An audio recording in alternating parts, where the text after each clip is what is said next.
আমি আজরাইলের জীবনী পড়তে গিয়ে পেয়েছিলাম যে কেমন কঠোরতে। এই পৃথিবীতে যখন আদম নবীকে আল্লাহ বানাবেন তো মাটি নিতে পাঠিয়েছিলেন ফেরেশতাদের, যারে যারে পাঠিয়েছে একটা ফেরেশতাও মাটির কন্দন দেখে পারে নাই। শেষ পর্যন্ত আজরাইল এসে থাবা লাগিয়েছিল, খামসা দিয়েছিল মাটিতে, ও কন্দন করেছিল। আজরাইল বলেছে, দেখেন আপনার কন্দনে আমার মন গলবে না, কারণ আমি আমার মালিকের নির্দেশ পালন করছি। অথচ এর আগে 3 ফেরেশতা কিন্তু এসেছিল, জিবরাইল, মিকাইল, ইসরাফিল।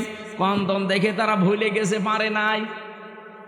হযরতে আজরাইল যখন এক খামসা দিয়েছেন, তাফসিরে পড়েছি তার এই এক খামসার ভেতরে মাটি ছিল 40 মণ। ওইটা দিয়ে আমাদের আদম নবীকে আল্লাহ বানিয়েছিলেন, আদি পিতাকে। 60 হাত লম্বা, 36 হাত মোটা। আমার মনে হয় এরকম মানুষ যদি এখানে আসে আমরা অনেক অজ্ঞান হয়ে যাব। আপনি চিন্তা করতে পারেন, 60 হাত লম্বা, এদিকে মোটা হচ্ছে 36 হাত। এইরকম কঠিন এবং কঠোর হৃদয়ের একজন ফেরেশতা। তিনি বলেন, আমি জীবনে 2 দিন কন্দন করেছিলাম মানুষের জান কবজ করতে গিয়ে, তাছাড়া আমার কোনো দিন চোখে পানি আসে নাই। একদিনে আজরাইল এই সাদ্দাত যেদিন জন্ম নেয় ওই দিন, আর এই আর একদিন যেদিন ও মারা যায় ওই দিন। ও জন্ম হয়েছিল নদীর ভেতরে, সাগরে জাহাজ ডুবে গেলে ওর মা একটা কাঠের উপরে, তক্তার উপরে ভাসছিল। ওই সময় ওর জন্ম হয়। কাঠটা বুকের উপরে রেখে দিয়ে সন্তানটা কাঁধের উপরে রেখে এভাবে কষ্ট করে করে চলছিল। হঠাৎ আল্লাহ বললেন, আজরাইল এই মহিলার জান কবজ করে নিয়ে আস।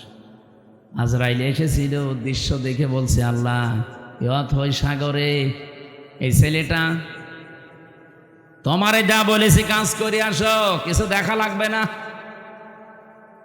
ও কিন্তু জান কবজ করার পরে মেয়েটা পানির নিচে তলিয়ে গেছে, আর এই বাচ্চাটা সাগরে ভাসছিল এই কাঠের ওপরে। ভাসতে ভাসতে এক কিনারায় পৌঁছিয়ে দিয়েছে ঢেউ তাকে। বাঘে নিয়ে তারে মানুষ করে বাঘের দুধ খেয়ে লোকটা বড় হয়েছে। বলেন তো কোথা থেকে কোথায় নিয়ে এসেছে আল্লাহ তাকে? এই লোকটা যেদিন হুদ নবীর কাছে নিজের পরিচয় দিয়ে যে জান্নাত জাহান্নামের কথা তুমি শোনালে, তোমার ওই জান্নাত আমার লাগবে না, আমি নিজে জান্নাত বানাবো। 20 বছর সময় নিয়ে 22,000 শ্রমিক কাজে লাগিয়ে ওর আয়ত্তে, ওর রাজ্যে যত সোনা রূপা ছিল সবগুলোকে একত্রিত করে ইট বানিয়েছে সোনা রূপা এগুলো দিয়ে দিয়ে। জান্নাতের ভেতরে ছোট ছোট খোপড়ি ঘর বানিয়েছে। হোর আর গেলমানের নাম শুনেছিল। এই জন্য এলাকায় যারা যুবক যুবতী আছে 16 থেকে 30 বছর এই বয়সের, উঠতি বয়সের যুবক যুবতীদেরকে নিয়ে ওই ঘরের ভেতরে ও বলেছে এটা হোর আর গেলমান। জান্নাত আজকে উদ্বোধন করবে। আমি ঘটনা বলার জন্য এখানে একটা শিক্ষা আছে, ভালো করে শুনবেন, কারণ আমাদের জন্য সামনে এটা হাসতে পারে।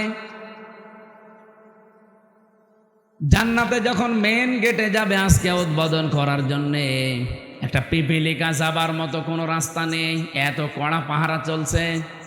হঠাৎ করে দেখে জান্নাতের মেন গেটে একজন ফকির বেশে লোক বসা। তো দেখেই রেগে গেছে, এখানে ঢুকলে কি করে? ফকির বেশে লোকটা বলছে, বাদশাহ একটু মাথা নিচ করেন ঘোড়ার পিঠ থেকে, আমি একটা কথা আপনাকে শোনাবো। বলে এখন না, পরে তোমার কথা শোনা যাবে, আমি আগে জান্নাত উদ্বোধন করে নেই। হযরতে আজরাইল ছিল ফেরেশতা। উনি ডাক দিয়ে বলছে, দেখেন আমি একবার যার কাছে আসি জীবনে ডবল আমার আর আশা লাগে না। আমি ফকির বেশে এসেছি, মনে হচ্ছে ফকির, আমি কিন্তু দুনিয়ার সাধারণ ফকির না, আমি আজরাইল। এই জানটা কবজ করবে। আল্লাহ রাব্বুল আলামিন নির্দেশ দিয়েছেন, ইযা জাজালুহুম লা ইয়াস্তাখিরুনা সাআতাও ওয়া লা ইয়াস্তাকদিমুন। যখন যার কাছে আজল চলে আসে মানে মরণ, ওকে আমি 1 সেকেন্ড আগেও দেই না, পরেও দেই না, নির্ধারিত সময় তুলে নেই। এই লোকটা জোর করে বলেছিল, ফেরেশতা একটু সময় দাও, আমি শুধু বানানো জান্নাতে এক নজর দেখেই চলে আসবো, তখন আমার জান নিয়ে নিও, আমার কোনো আফসোস নেই। ফেরেশতা বলেছে, না, জান্নাতের চৌকাঠ পর্যন্ত স্পর্শ করার কোনো অনুমতি আমার কাছে নেই। ঘোড়ার পিঠ থেকে লোকটা তারপরও জোর করে নামতে গিয়েছে, ওখান থেকে জান কবজ করেছে ঘোড়ার পিঠ থেকে। তাফসিরে তাবারিতে দেখেছি জান্নাতের চৌকাঠি স্পর্শ করার আগেই ও মাটিতে ব্রাশ করে পড়ে গেছে। এখানে আমার কয়েকটা শিক্ষা পেলাম, আপনারা হয়তো টের পাচ্ছেন না, তাই আমি কিন্তু টের পেয়েছি। এখানে শিক্ষাগুলো কি? তাফসিরে তাবারি আজরাইল বলেন, এই দিন ও যখন আমার কাছে অনুমতি চাইছিল যে 20 বছর একাধারে 22,000 শ্রমিক কাজ করে আমি বিশাল আকাঙ্ক্ষা নিয়ে আসি যে একটু প্রবেশ করে চলে আসবো, আল্লাহর নির্দেশ ছিল না। আমি এই দিন ওর জান কবজ করতে গিয়ে কেঁদে ফেলেছিলাম। তাহলে আজরাইল কেঁদেছে একটা লোকের জন্য জীবনে 2 বার, একবার ওর মায়ের জান কবজ করার সময়, একবার ওর জান। মুফাসসির বলেন, কেন আল্লাহ তাকে চৌকাঠ পর্যন্ত স্পর্শ করতে দেয় না জানো? যখন হুদ নবীর কাছ থেকে জান্নাতের বর্ণনাগুলো শুনে জান্নাত বানাচ্ছিল, নবীকে বলছে, কিভাবে আল্লাহ জান্নাত বানিয়েছে তোমার তো ওই সহিফার ভেতরে আছে, ওই সহিফা থেকে বলো দেখি। আমাদের নবীকে আল্লাহ বড় কিতাব দিয়েছিলেন, অন্যান্য নবীদেরকে আল্লাহ ছোট ছোট কিতাব দিয়েছিলেন, ওইটার নাম কি? সহিফা। ওখানে জান্নাত জাহান্নামের বর্ণনা ছিল, কিছু উপদেশ ছিল। ওখান থেকে বর্ণনা শুনে যে জান্নাত এইভাবে আল্লাহ বানাবে, ও ঠিক ওই কায়দায় বানিয়েছে। যেহেতু স্বর্ণ রাখবে, রূপা লাগবে, স্বর্ণ এত পাওয়া যাবে কোথায়? যেখানে যা পাওয়া যায় নিয়ে আয়। ওই দেশে একটা বিধবা মেয়ে লোক, মা বাবা নেই, কিছুদিন আগে বিয়ে হয়ে স্বামীটা গেছে মারা। ওর পাইক পিয়াদা যারা আছে, ওরা যে মেয়েটাকে বলছে ওইটা দিয়ে দাও, বাদশার স্বপ্ন পূরণে জান্নাতে কাজে লাগবে। মেয়েটা ওই দিন মাথায় গড়াগড়ি দিয়ে, মাটিতে গড়াগড়ি দিয়ে বলেছিল, এটা নেবেন না, এটা আমার জীবনের শেষ সম্বল, আমার মা বাবা নেই, আমার স্বামীটাও নেই। জোর করে বাদশার এই স্বপ্ন পূরণের জন্য নিয়েছে। ওদিন মেয়েটা মাটিতে গড়াগড়ি দিয়ে এমন কন্দন করে বরদোয়া দিয়েছিল যে রব্বুল আলামিন আমার জীবনের শেষ সম্বলটুকু যে কেড়ে নিল, তাকে তুমি তার বানানো জান্নাত উদ্বোধন করা বসবাস করতে দিও না। আমি হাদিসে পড়েছি, তাকি দাওয়াতাল মাজলুম ফাইন্নাহা লাইসা বাইনাহু ওয়া বাইনাল্লাহি হিজাব। মুসলিম শরীফের হাদিস। নবীজি বারবার উম্মতদেরকে নিষেধ করে গেছেন, উম্মতেরা আর যাই করো, মাজলুমের বরদোয়া থেকে নিজেকে বাঁচিয়ে রাখবা সব সময়, কারণ মাজলুমের বরদোয়ার আল্লাহর ভেতরে কোনো হেজাব থাকে না। এই মেয়েটা যখন মাটিতে গড়াগড়ি দিয়ে কেঁদে কেঁদে বরদোয়া দিচ্ছিল, আমার আল্লাহ ওই দোয়াটা সঙ্গে সঙ্গে কবুল করে নিয়েছে, কারণ কোনো পর্দা নেই। এই লোকটা যেদিন উদ্বোধন করবে, দেখা তো দূরের কথা, চৌকাঠ পর্যন্ত স্পর্শ করতে পারে নাই ওই মেয়েটার বরদোয়ার কারণে। আল্লাহ পাক বলেন, জাহান্নামে আমি আল্লাহ যারা তাকওয়াবান তাদেরকে পুলসিরাতের উপর থেকে বাঁচিয়ে দেব। আর যে মানুষগুলো পাপিষ্ট গুনাহগার, ওয়াইমিনকুম ইল্লা ওয়ারিদুহা কানা আলা রাব্বিকা হাতমাম মাকদিয়া। জাহান্নামের উপর দিয়ে পুলসিরাত তৈরি করা। মানুষ যখন মিজানের এই পাল্লা যেটা বলা হয়, এখান থেকে আপনার আমলটা আল্লাহ মাপবেন, গুরুত্বের ভিত্তিতে মাপ দেওয়ার পরে যখন বলবে পার হয়ে চলে যা, জান্নাতে যাবার আগেই এই পুলসিরাত 30,000 বছরের মতো একটা রাস্তা। তাও পদ্মা সেতুর মতো, যমুনা সেতুর মতো এত বড় বিশাল এলাকা না, চুলের মতো চিকন করে আল্লাহ বানিয়েছেন, আবার ধার হীরার মতো। পাপিষ্ট মানুষগুলো কেটে কেটে পড়ে যাবে, আর যারা মমিন তাদের জন্য এটা হক, তাদের অধিকার আমার আল্লাহর উপরে এইটা যে আল্লাহ তাদের বাঁচিয়ে দেবে। এই জন্য তাকওয়া শব্দের পরে আপনি দেখবেন সুম্মা নুনাজ্জিল্লাযীনা তাকাও ওয়া নাযারুজ যালিমিনা ফীহা জাসিয়া। কোরআনে কারিমে আল্লাহ আয়াত দিয়ে জানাতে চায়, মুমিন যারা এই মানুষগুলোকে সাহায্য করা আমি আল্লাহর জন্য যেমন হক, আমার মুমিন বান্দাদেরও আমি আল্লাহর প্রতি একটা হক আছে। হাক্কান আলাইনা নুনজিল মুমিনিন। হাক্কান দিয়েছেন আল্লাহ, এখানে আলেম আছে কিনা জানি না, আপনি শব্দটা কিন্তু এখানে পুরোপুরি মাসদার আল্লাহ দিয়ে দিয়েছেন। হাক্কান আলাইনা, আমি আল্লাহর উপরে হক, এমনকি মুমিন বান্দাদেরও আমি আল্লাহর উপরে হক। শব্দ দুইটা বললাম না? আল্লাহ বলেন আমার উপরে হক হয়ে যায়, এবং মুমিন বান্দাদেরও আমি আল্লাহর উপরে হক। আমার উপরে যেমন হক সত্য, আমি আল্লাহর অধিকার যেমন আমার মুমিন বান্দাদেরকে আমি বাঁচাবো, আমার মুমিন বান্দাদের অধিকার আমার উপরে যে আমি আল্লাহ তাদের বাঁচাবো।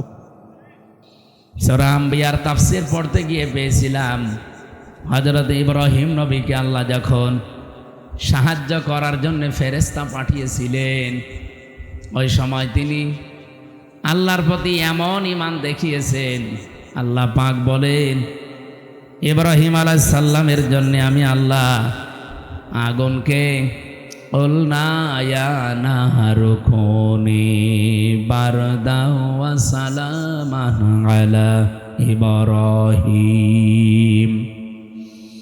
কুলনা আমি নিজে বলেছি, এখানে অন্য কাউকে আমি বলতে বলিনি। ইব্রাহিমের ঈমান দেখার পরে আমি আল্লাহ এত বেশি খুশি হয়েছি যে ফেরেশতা জিবরাইলের সাহায্য সে নিতে রাজি না, মিকাইলের সাহায্য নিতে রাজি না। আমি আল্লাহ এত বেশি পছন্দ করলাম তার এই কথাটাকে, শেষ পর্যন্ত বলেছি ঠিক আছে বল না, আমি নিজে এখানে কর্তা হয়ে গেছি, আমি নিজে কাজ করছি, নিজে আমি ফাইল। ইয়া নারু, হে আগুন, কোনি হয়ে যাও বারদান, ঠান্ডা। আল্লাহ বারদান দেওয়ার পরে সালামান শব্দ মাঝখানে যদি না দিয়ে একবারে দিতেন আলা ইব্রাহিম, আমার ইব্রাহিমের প্রতি ঠান্ডা হয়ে যা। আল্লাহর হুকুম পাওয়ার সঙ্গে সঙ্গে আগুন এত বেশি ঠান্ডা হয়ে যেত, তখন আবার লেপ তোষক লাগতো গরম করার জন্য। আল্লাহ সালামান দিয়ে তামাম দুনিয়ার মানুষকে বোঝাতে চেয়েছেন, পৃথিবীতে আজও যদি ইব্রাহিম নবীর মতো ঈমান কোন জায়গায় আমি আল্লাহ দেখি, ওদের আগুনগুলো যেমন আমি সালামান বানাবো, ওদের বৃষ্টি ঠান্ডা যে প্রচন্ড বরফগুলো আমি আল্লাহ সালামান বানাবো। সালামান দিয়ে তাফসিরে ফি জিলালিল কোরআনে সাইয়্যিদ কুতুব লিখেছেন, এই শব্দটা যদি আল্লাহ না দিতেন ইব্রাহিম নবী কিন্তু আগুনের ভেতরে 40 দিন থাকতে পারতেন না। এত বেশি ঠান্ডা হয়ে যেত যে থাকার অযোগ্য হয়ে যেত জায়গাটা, এবার বরফ হয়ে যেতেন। আল্লাহ বলেন যদি সালামান না দিতাম আগুনটা একটু গরম থাকতো, তখন আবার ফ্যান দেওয়া লাগতো জিবরাইল মিকাইলকে দিয়ে, যে ফ্যান নিয়ে যাও অথবা এসি সেট করো, পাখা নিয়ে যাও না, এমন শব্দ আমি চয়ন করে লাগিয়ে দিয়েছি। সালামান মানে শান্তি, একেবারে গরমও না ঠান্ডাও না, এই জায়গাটা অন্তত আমি আল্লাহর নির্দেশ যতদিনের পরে না আসে ততদিন এটা নাতিশীতোষ্ণ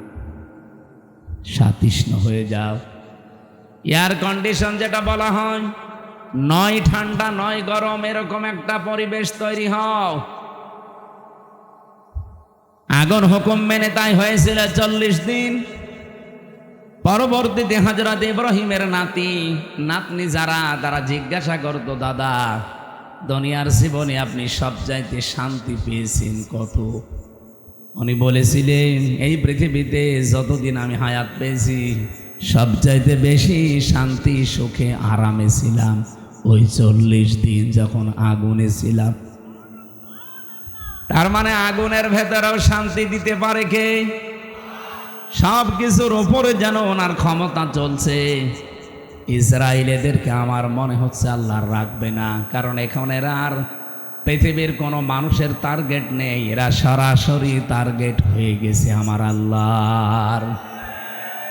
এবার একটা পরিচিত আয়াত শোনাচ্ছে, ইন্নামাস সাবিলু আলাল্লাযীনা ইয়াযলিমুনান নাস ওয়া ইয়াবগুনা ফিল আরদি বিগাইরিল হক।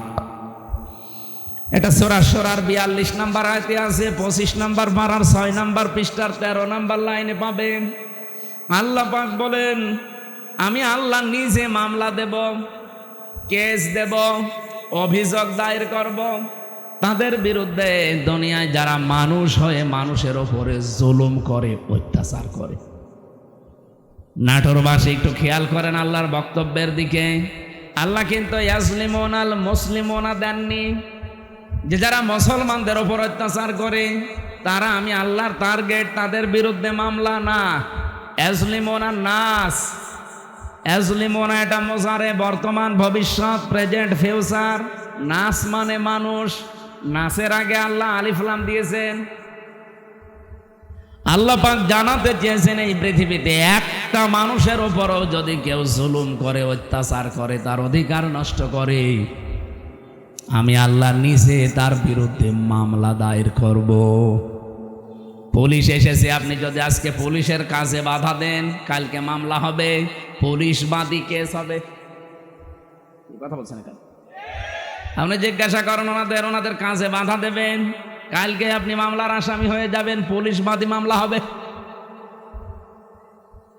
আপনি এখন আল্লাহর কাজে সরাসরি বাধা দিচ্ছেন, তার মানে এই দুনিয়াতে যেই মানুষগুলো মানুষ হয়ে মানুষের ওপরে জুলুম করে, তাদের অধিকার নষ্ট করে, তাদের বেঁচে থাকা কেড়ে নেয়, তারা কিন্তু আর সাধারণ নেই, তারা আল্লাহর মামলার আসামি। দুনিয়াতে পুলিশ বাদী কেস হলে পুলিশই বিচার করতে পারে না, বিচারক আলাদা আছে। কথা বলছে না কেন? নাকি ওনারা কেস দিলে ওনারা বিচার করবে? না, জীবনও না।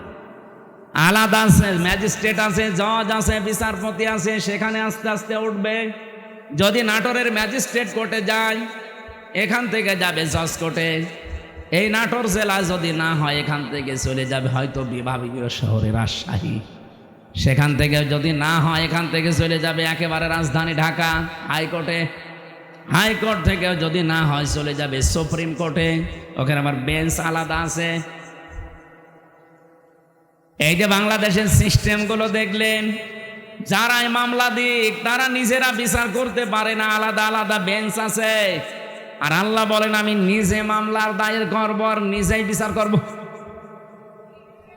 আপনি কথার ওজন টের পাচ্ছেন? আল্লাহ নিজে মামলা দায়ের করবে, নিজেই বাদী, আবার নিজেই বিচারপতি। সুতরাং এই 15.5 বছরে বাংলাদেশে যারা জুলুম করেছেন, আপনি নিজে তো জানেন যে আপনি জালেম কিনা।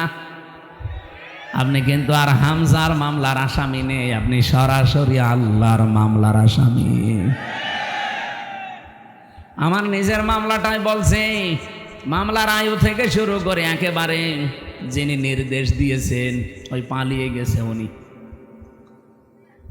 এই প্রত্যেকটা জায়গায় আমি দেখেছি এরা সব আমার উপরে অবিচার করেছে। কারণ মামলাটা যদি আমি সম্পৃক্ত থাকতাম, আল্লাহর কসম কোরআন আমারও কোনোদিনে কথা তুলতাম না। কোরআন আমি মাথায় নিয়ে বলতে পারবো এই মামলা সম্পর্কে আল্লাহর কসম আমি কিচ্ছু জানি না। আনসারুল্লাহ বাংলা টিমের প্রধান নাকি আমি, অথচ ছাতা যে কি আমি আজ পর্যন্ত জানি না। এমনকি মামলার আইও পুলিশ, উনি নিজেও বলতো আমারে যে হুজুর আমিও জানি আপনার কোনো দোষ নেই, করেন কেন? উপরের নির্দেশ। সব এইভাবে চলছিল। তারপরেও তো আমার মামলার আইও নিজে বিচার করতে পারে নাই, মামলার বিচারপতি আলাদা, ম্যাজিস্ট্রেট যিনি রিমান্ড দেবে তিনি আলাদা, জজ যিনি বিচার করবে তিনিও আলাদা। আর আল্লাহ নিজে বিচার করবেন, আবার নিজেই মামলার বাদী। আপনি পারবেন না বাঁচতে।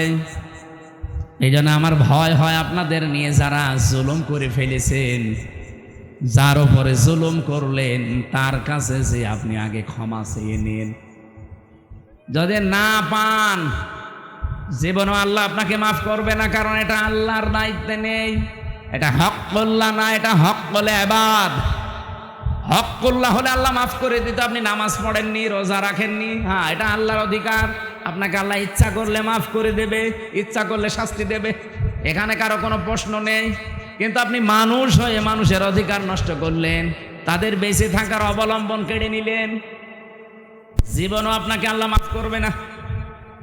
এটা আল্লাহ তার উপরে দিয়েছে যার অধিকার আপনি নষ্ট করেছেন। তাফসিরে তাবারির ভেতরে একটা কাহিনী আছে, এটা সত্য মিথ্যা যাচাই করা না, আমি শুধু শিক্ষার জন্য বলছি। দুনিয়াতে যেই মানুষগুলো মানুষ হয়ে মানুষের ওপরে জুলুম করে, ওদের জীবনের কোনো আশা আমার আল্লাহ আর পূরণ করেন না। আপনি সূরা এটা হুদের ভেতরে পাবেন তাফসিরে। হযরতে হুদ আলাইহিস সালামের জামানায় যেই নবীকে আল্লাহ পাঠিয়েছিলেন, যে জামানায়, ওই জামানায় যে কাফের ছিল, আপনারা নাম সবাই জানেন, সাদ্দাদ, নাম শোনেননি? এই জঘন্যতম লোকটাকে পৃথিবীতে আজরাইল মাত্র 2 দিন কন্দন করেছিল মানুষের জান কবজ করতে গিয়ে। আজরাইলকেই দিয়েছে মাত্র 2 দিন। তাছাড়া আজ পর্যন্ত কারো জান কবজে আজরাইল কাঁদে নাই। আজরাইলের চোখে পানি আসা অত সহজ না। কি আপনি কি যাকে তাকে মনে করছেন? নাম শুনলেই বোঝা যাচ্ছে দয়া মায়া নেই। আজরাইল ওলিয়াতাওয়াফাকুম মালাকুল মাউতিল্লাযী ওয়াক্কিলা বিকুম সুম্মা ইলা রাব্বিকুম তুরজাউন। আমি আজরাইলের জীবনী পড়তে গিয়ে পেয়েছিলাম যে কেমন কঠোরতে। এই পৃথিবীতে যখন আদম নবীকে আল্লাহ বানাবেন তো মাটি নিতে পাঠিয়েছিলেন ফেরেশতাদের। যারে যারে পাঠিয়েছে, একটা ফেরেশতাও মাটির কন্দন দেখে পারে নাই। শেষ পর্যন্ত আজরাইল এসে থাবা লাগিয়েছিল, খামসা দিয়েছিল মাটিতে, ও কন্দন করেছিল। আজরাইল বলেছে, দেখেন আপনার কন্দনে আমার মন গলবে না, কারণ আমি আমার মালিকের নির্দেশ পালন করছি। অথচ এর আগে 3 ফেরেশতা কিন্তু এসেছিল, জিবরাইল, মিকাইল, ইসরাফিল। কন্দন দেখে তারা ভুলে গেছে, পারে নাই। হযরতে আজরাইল যখন 1 খামসা দিয়েছেন, তাফসিরে পড়েছি তার এই 1 খামসার ভেতরে মাটি ছিল 40 মণ। ওইটা দিয়ে আমাদের আদম নবীকে আল্লাহ বানিয়েছিলেন, আদি পিতাকে। 60 হাত লম্বা, 36 হাত মোটা। আমার মনে হয় এরকম মানুষ যদি এখানে আসে, আমরা অনেক অজ্ঞান হয়ে যাব। আপনি চিন্তা করতে পারেন, 60 হাত লম্বা, এদিকে মোটা হচ্ছে 36 হাত। এই রকম কঠিন এবং কঠোর হৃদয়ের একজন ফেরেশতা। তিনি বলেন, আমি জীবনে 2 দিন কন্দন করেছিলাম মানুষের জান কবজ করতে গিয়ে, তাছাড়া আমার কোনো দিন চোখে পানি আসে নাই। একদিনে আজরাইল, এই সাদ্দাত যেদিন জন্ম নেয় ওই দিন, আর এই আর একদিন যেদিন ও মারা যায় ওই দিন। ও জন্ম হয়েছিল নদীর ভেতরে, সাগরে জাহাজ ডুবে গেলে ওর মা একটা কাঠের উপরে, তক্তার উপরে ভাসছিল।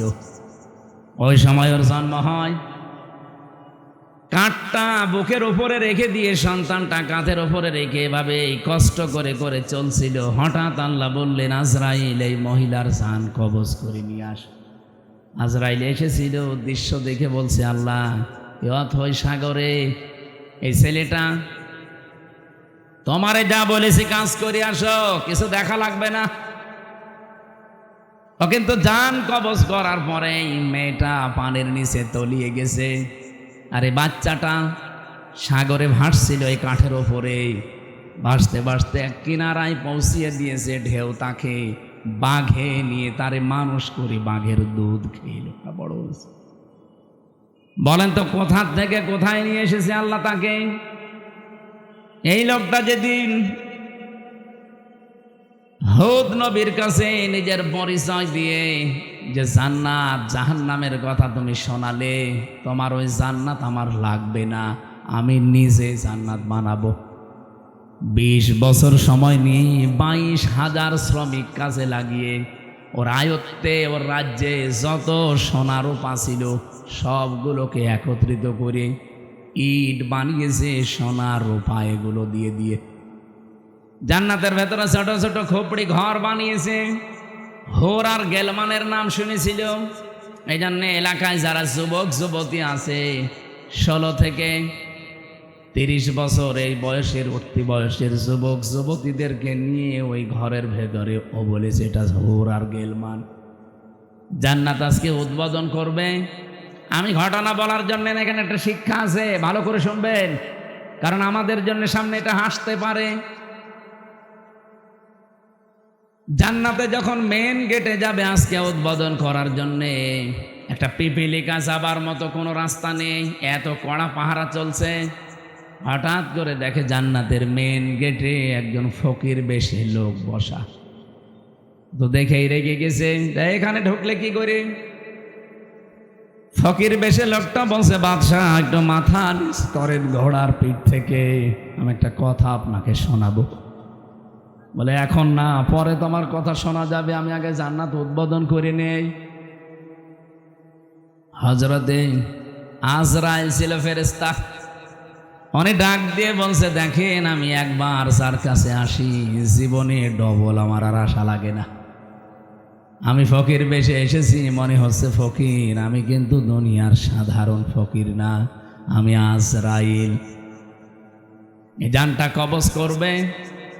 আল্লাহ রাব্বুল আলামিন নির্দেশ দিয়েছেন, ইযা জাজালুহুম লা ইয়াস্তাখিরুনা সাআতাও ওয়া লা ইয়াস্তাকদিমুন। যখন যার কাছে আজল চলে আসে মানে মরণ, ওকে আমি 1 সেকেন্ড আগেও দেই না পরেও দেই না, নির্ধারিত সময় তুলে নেই। এই লোকটা জোর করে বলেছিল, ফেরেশতা একটু সময় দাও, আমি শুধু বানানো জান্নাত এক নজর দেখেই চলে আসবো, তখন আমার জান নিয়ে নিও, আমার কোনো আফসোস নেই। ফেরেশতা বলেছে, না, জান্নাতের চৌকাঠ পর্যন্ত স্পর্শ করার কোনো অনুমতি আমার কাছে নেই। ঘোড়ার পিঠ থেকে লোকটা তারপরও জোর করে নামতে গিয়েছে, ওখান থেকে জান কবজ করেছে ঘোড়ার পিঠ থেকে। তাফসিরে তাবারিতে দেখেছি, জান্নাতের চৌকাঠ স্পর্শ করার আগে ও মাটিতে ব্রাশ করে পড়ে গেছে। এখানে আমার কয়েকটা শিক্ষা পেলাম, আপনারা হয়তো টের পাচ্ছেন না, তাই আমি কিন্তু টের পেয়েছি। এখানে শিক্ষাগুলো কি? তাফসিরে তাবারি আজরাইল বলেন, এই দিন ও যখন আমার কাছে অনুমতি চাইছিল যে 20 বছর একাধারে 22,000 শ্রমিক কাজ করে, আমি বিশাল আকাঙ্ক্ষা নিয়ে আসি যে একটু প্রবেশ করে চলে আসবো, আল্লাহর নির্দেশ ছিল না। আমি এই দিন ওর জান কবজ করতে গিয়ে কেঁদে ফেলেছিলাম। তাহলে আজরাইল কেঁদেছে একটা লোকের জন্য জীবনে 2 বার, একবার ওর মায়ের জান কবজ করার সময়, একবার ওর জান। মুফাসসির বলেন, কেন আল্লাহ তাকে চৌকাঠ পর্যন্ত স্পর্শ করতে দেয় না জানো? যখন হুদ নবীর কাছ থেকে জান্নাতের বর্ণনাগুলো শুনে শুনে জান্নাত বানাচ্ছিল, নবীকে বলছে, কিভাবে আল্লাহ জান্নাত বানিয়েছে তোমার তো ওই সহিফার ভেতরে আছে, ওই সহিফা থেকে বলো দেখি। আমাদের নবীকে আল্লাহ বড় কিতাব দিয়েছিলেন, অন্যান্য নবীদেরকে আল্লাহ ছোট ছোট কিতাব দিয়েছিলেন, ওইটার নাম কি? সহিফা। ওখানে জান্নাত জাহান্নামের বর্ণনা ছিল, কিছু উপদেশ ছিল। ওখান থেকে বর্ণনা শুনে শুনে যে জান্নাত এইভাবে এইভাবে আল্লাহ বানাবে, ও ঠিক ওই কায়দায় বানিয়েছে।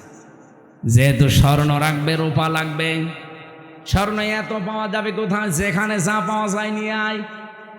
ওই দেশে একটা বিধবা মেয়ে লোক, মা বাবা নেই, কিছুদিন আগে বিয়ে হয়ে স্বামীটা গেছে মারা। ওর পাইক পিয়াদা যারা আছে, ওরা যে মেয়েটাকে বলছে ওইটা দিয়ে দাও, বাদশার স্বপ্ন পূরণে জান্নাতে কাজে লাগবে। মেয়েটা ওই দিন মাথায় গড়াগড়ি দিয়ে, মাটিতে গড়াগড়ি দিয়ে বলেছিল, এটা নেবেন না, এটা আমার জীবনের শেষ সম্বল, আমার মা বাবা নেই, আমার স্বামীটাও নেই। জোর করে বাদশার এই স্বপ্ন পূরণের জন্য নিয়েছে। ওদিন মেয়েটা মাটিতে গড়াগড়ি দিয়ে এমন কন্দন করে বরদোয়া দিয়েছিল যে রব্বুল আলামিন আমার জীবনের শেষ সম্বলটুকু যে কেড়ে নিল, তাকে তুমি তার বানানো জান্নাত উদ্বোধন করা বসবাস করতে দিও না। আমি হাদিসে পড়েছি, ইত্তাকি দাওয়াতাল মাজলুম, ফাইন্নাহা লাইসা বাইনাহু ওয়া বাইনাল্লাহি হিজাব, মুসলিম শরীফের হাদিস। নবীজি বারবার উম্মতদেরকে নিষেধ করে গেছেন, উম্মতেরা আর যাই করো, মাজলুমের বরদুয়া থেকে নিজেকে বাঁচিয়ে রাখবা সব সময়, কারণ মাজলুমের বরদুয়ার আল্লাহর ভেতরে কোনো হেজাব থাকে না। এই মেয়েটা যখন মাটিতে গড়াগড়ি দিয়ে কেঁদে কেঁদে বরদোয়া দিচ্ছিল, আমার আল্লাহ ওই দোয়াটা সঙ্গে সঙ্গে কবুল করে নিয়েছে, কারণ কোনো পর্দা নেই। এই লোকটা যেদিন উদ্বোধন করবে, দেখা তো দূরের কথা, চৌকাঠ পর্যন্ত স্পর্শ করতে পারে নাই ওই মেয়েটার বরদোয়ার কারণে। কি বুঝলেন আপনি এখান থেকে?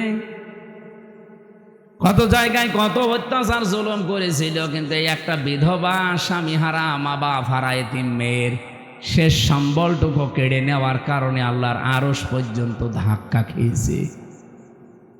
আপনি বলতে পারেন না যে 15.5 বছরে কত মানুষের আহাজারি এই জালেমার সাথে লেগেছিল, এমনি আল্লাহ এভাবে ধরেছে, কল্পনার বাইরে ছিল। আগস্টের 5 তারিখের 2টা পর্যন্ত কেউ জানে না যে ও পালাবে।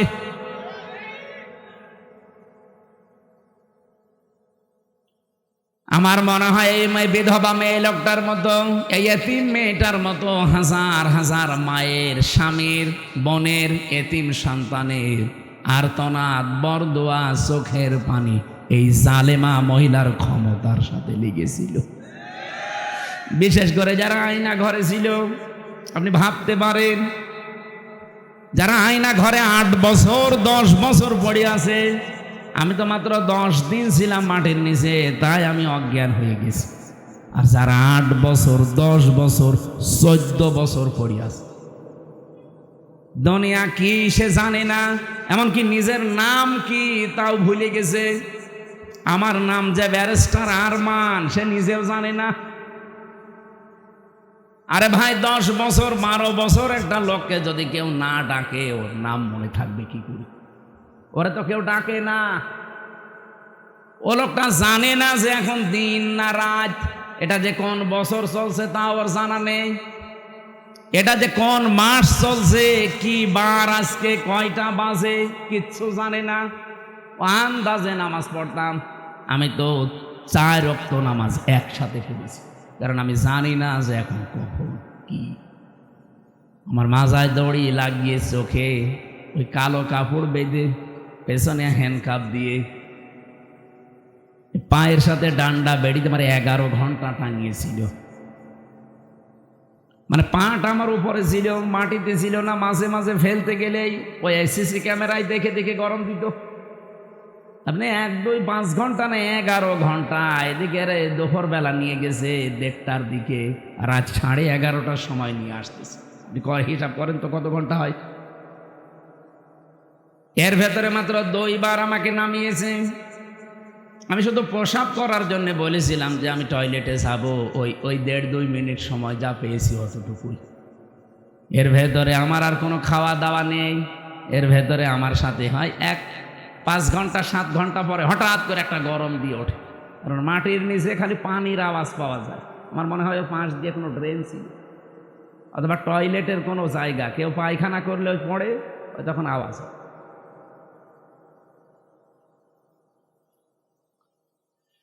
তাও তো আমি মিনিটায় ছিলাম। বিগটা কত কঠিন হতে পারে বলেন? আমি ব্যারিস্টার আরমান ভাইয়ের মুখে নিজে শুনেছি, যেদিকে 3.5 হাত, এদিকে 3.5 হাত, সামনে আবার একটা টয়লেট দেওয়া আছে। আমাদেরটাও টয়লেট ছিল, এদিকে 3.5 হাত, এদিকে 2.5 হাত, সামনে টয়লেট ছিল, কিন্তু টয়লেটের আবার নেই। এই হালকা 1-1.5 হাত মতো একটা দেওয়া আছে, দেওয়াল দেওয়া আছে। বসলে দেখা যায় না, দাঁড়ালে দেখা যায়। ওরা বসে থাকে একেবারে গেটের সামনে। বলেন আপনার টয়লেট হবে কি করে? আমি একটা যুবক মানুষ, আর এরকম একটা যুবক পুলিশ যদি বসে থাকে, এই কঠিন পরিস্থিতিগুলো যারা তৈরি করেছিল, কত মানুষের তাহাজ্জুদের চোখের কন্দন পানি ওই জালেমার চেয়ারের সাথে লেগেছিল। এমনি আল্লাহ ধরেছে। সাদ্দাতকে তার এত স্বপ্ন সাদের জান্নাত ভোগ করতে দেয়নি, স্পর্শ পর্যন্ত করতে দেয়নি, খালি একটা মেয়ে লোকের চোখের পানি বরদোয়ার কারণে। আর আপনার সাথে কত মহিলার, কত স্বামী হারা, সন্তান হারা মা বাবা, তাদের চোখের পানি মিলে আছে। আমার এখন যেটা মেজো মেয়ে, ওটা তো ছোট ছিল, ওর আমি 7 মাস রেখে গিয়েছিলাম, এখন এসে আমার বয়স প্রায় 4.5 বছর। এর যে কত কন্দন করেছে, এমনকি এই যে পুলিশ এসে ভ্যানে করে আমাদের নিয়ে যায়, পিছন ভ্যানে আমার এই মেয়েটা এরকম ঝুলিয়েছিল। এ ছবি দেখেননি? আমার মনে হয় ছবিটা দেখে তামাম দুনিয়াকে দিয়েছে ওই দিন। প্রশাসনের সর্বোচ্চ দায়িত্ব ওই সময় যারা ছিল গোয়েন্দা বিভাগে, তারা পর্যন্ত আমার বাড়িতে কল দিয়েছিল যে এই দৃশ্য আর মানা যায় না।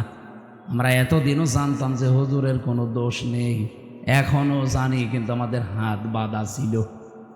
কিন্তু না, এই দৃশ্য দেখে মানুষ আর ঠিক থাকতে পারে না। বিভিন্ন জায়গা থেকে শুধু উল্টাপাল্টা কথা আসতেছে, যা আপনার ছেলেকে ছেড়ে দিলাম।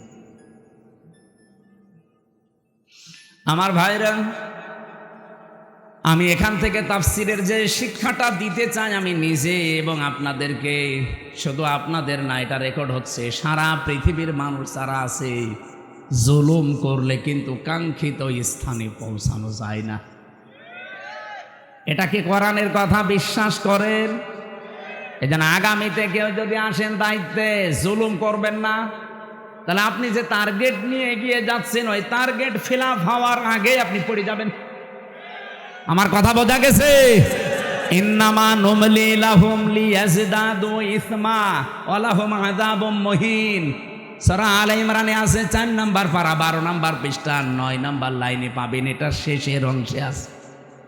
আল্লাহ তাআলা বলেন, কোন মানুষ যদি জুলুম করে, পাপ করে, সীমা লঙ্ঘন করে ফেলে, তখন আমি আল্লাহ ওকে আর ছাড় দেই না, তখন ওকে কঠিন এবং অপমানজনক আযাবের ভেতরে ফেলে দেই। কি অপমান! আজ তামাম দুনিয়া কেউ হাসিনাকে নিতে রাজি না। শুধুমাত্র ভারত তাও বিভিন্ন কায়দা কৌশলে রেখেছে।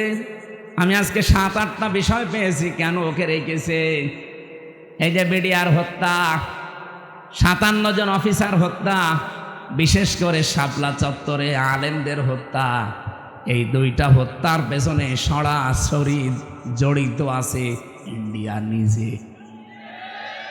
এই এখন প্রমাণ আস্তে আস্তে বের হচ্ছে। অলরেডি আন্তর্জাতিক আদালতে হেগে ওদের বিরুদ্ধে 2 জনের বিরুদ্ধে মামলা হচ্ছে।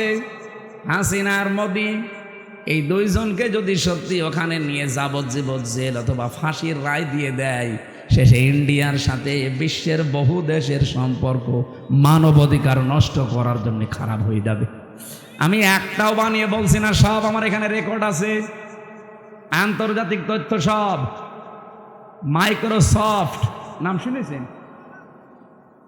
257টা দেশ নিয়ে তারা রিপোর্ট বানিয়েছে, বিশেষ করে বাংলাদেশের শাপলা চত্বরটা নিয়ে।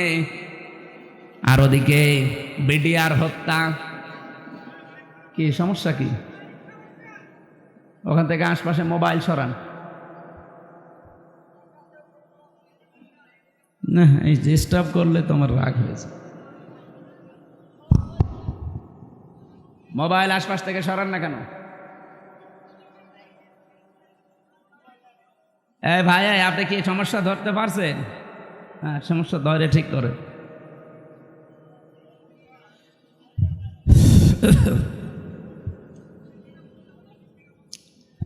আমার ভাইরা, যে কথা তুলেছিলাম, এখান থেকে আমার নিজের কাছে এই কথা মনে হচ্ছে, আমি নিজে যেহেতু রিপোর্টগুলো গতকালকে পেয়েছি, আর আমি বলছি একটা আমার নিজের না, খ্রিস্টানদের বানানো রিপোর্ট।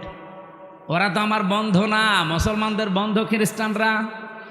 ওরা যখন এগুলো দিয়েছে, আগস্টের 5 তারিখের পর থেকে আজকে মে মাসের 5 তারিখ চলছে, এই একাধারে এই 9 মাস বারবার ইন্ডিয়া এদিকে বিএনপিকে ধরে, জামাত ইসলামকে ধরে, রাজনৈতিক যত দল আছে বড় বড়, তাদেরকে বারবার, বিশেষ করে সেনাবাহিনী যারা আছে এদেশে, এদেরকে চেষ্টা করেছে যে যে কোনো কায়দায় যেন এটা বন্ধ করা যায়। এটা বন্ধ ইউনুস করেনি, এটা অলরেডি চালু হয়ে গেছে। আন্তর্জাতিক আদালতে মামলা অলরেডি হয়ে গেছে, এখন এদেরকে ডাকা আরম্ভ করবে সামনে। ইন্ডিয়া বেশ ভালোভাবে জানে, প্রমাণ সব তো আছে ইন্টারনেটে। শাপলা চত্বরে কিভাবে কি করেছেন সব প্রমাণ এখন বের করে ফেলছে। পৃথিবী এত উপরে চলে গেছে। এখন যদি সত্যিই মোদির বিরুদ্ধে এই মামলা হয়ে রায় হয়ে যায় হেগে, আন্তর্জাতিক আদালতে হেগে যদি সত্যি রায় হয়ে যায়, আপনি বিশ্বাস করেন সামনে ইন্ডিয়ার সাথে বড় বড় চুক্তি বিশ্বের যেগুলো আছে সব তারা মানব অধিকারের দোহাই দিয়ে বন্ধ করে দেবে। ওদের সাথে ব্যবসার চুক্তি বন্ধ, ওদের দেশের লোক আরো বাইরে যারা আছে ওদের সব পাঠিয়ে দেবে। সে তো ধুতি পইলে আছে, ধুতি খুইলে বাকি যা আছে ওইটা বেরিয়ে যাবে। ও কি পাগল হয়েছে এমনি? এই কারণে হঠাৎ করে এখন মুসলমানদের ওপর অত্যাচার আরম্ভ করেছে, যেন বিশ্বের দৃষ্টি এখন অন্যদিকে যায়। আরে বিশ্বের মানুষ আপনাদের মতো গরুর মুত খায় না, আমরা জাতে মাতাল হলেও তালে ঠিক আছি। এই জন্য অনেকে এখন মুখ ফিরিয়ে নিচ্ছে। কাউকে যখন রাজি করতে পারে নাই, বহুবার চেষ্টা চালিয়েছিল। আপনি দেখেননি, বারবার জামাত ইসলাম বলেন, বিএনপি বলেন, রাজনৈতিক দল বলেন, ধর্মীয় যারা আছে তারা বলেন, বারবার আমরা চাচ্ছিলাম তাড়াতাড়ি নির্বাচন দিয়ে দেন। দিয়ে দিলে কি হবে, ইউনুস চলে যাবে, ওরা আবার কনভেনশন করে সব ঠিক করে ফেলবে। আর ও চাচ্ছিল যদি এভাবে অন্তত 2 বছর কেটে যায় তাহলে এ দেশ কন্ট্রোলের বাইরে চলে যাবে। অলরেডি এখন সামরিক একটা ঘাঁটি তৈরি হচ্ছে। আপনি দেখেছেন এই কয়েকদিনের ভেতরে মোদির মুখ শোকাতে শোকাতে এখন মনে হচ্ছে বান্দরের পেছন হয়ে গেছে। সামনে আরো কয়েকটা গেম আসতেছে। ইউনুস ভালো কি খারাপ এটা আমি জানি না, উনি কাকে কে ওনাকে চালাচ্ছে এটা আমার দেখার দরকার নেই, কিন্তু আমরা ইন্ডিয়ার এই বলয় থেকে বের হতে চাই। কারণ এই শয়তানরা 54 বছরে উপকার করেছে, যা যদি 10 টাকার উপকার করে 90 টাকার ক্ষতি করেছে। আর সবচাইতে বড় ক্ষতি হচ্ছে আল্লাহর ঘরগুলো তার ভাঙছে। এর চাইতে আর কি ক্ষতি হতে পারে মুসলমানের? আমার ঘর ভেঙে দিলে আমার এত কষ্ট লাগতো না। এই কথা বলছে না কেন? 1500 বছর আগে একবার আল্লাহর একটা ঘর ভাঙতে এসেছিল। কে? আবরাহা। কে কি করেছে আল্লাহ দেখেছেন? কাসফিম মাকুল বানিয়ে দিয়েছে। আর এই শয়তানরা আল্লাহর একটা ঘর সে তো ভাঙতে পারে না, শুধু ভাঙার জন্য এসেছিল। আরে অলরেডি ভেঙ্গে ভেঙ্গে সব মাটির সাথে গড়িয়ে ওই জায়গায় এখন মন্দির উদ্বোধন করছে। আর মিথ্যা ধোয়া তুলছে, দিনের পর দিন যায় আর ধোয়া তোলে যে এখানে 500 বছর আগে নাকি মন্দির ছিল। নাটোরবাসী যেহেতু রাজনৈতিক মহল অনেক বড়, ওই মানুষগুলো চিন্তা ভাবনা করবে আমি তো আর রাজনৈতিক ময়দানের বড় নেতা না, আমি একজন কর্মী মাত্র। আমি একটু টাচ দিলাম, যতটুকু পেয়েছি আপনাদের। জুলুম যারাই করবে, এই যে মোদি আজ যে জুলুম করছে, ও যে টার্গেট নিয়ে যাচ্ছে, কোরআন 100% সত্য বিশ্বাস করি, ও জীবনেও সাদ্দাদের মতো টার্গেটে পৌঁছাতে পারবে না। টার্গেটে পৌঁছানোর আগেই দেখবেন পড়ে যাবে। চা বিক্রি করতো, পরবর্তীতে দেখবেন তামাক বিক্রি করবে, নিচে নামিয়ে দেবেন আল্লাহ। চা বিক্রি করতো, ওরা তামাক বিক্রি করাবে।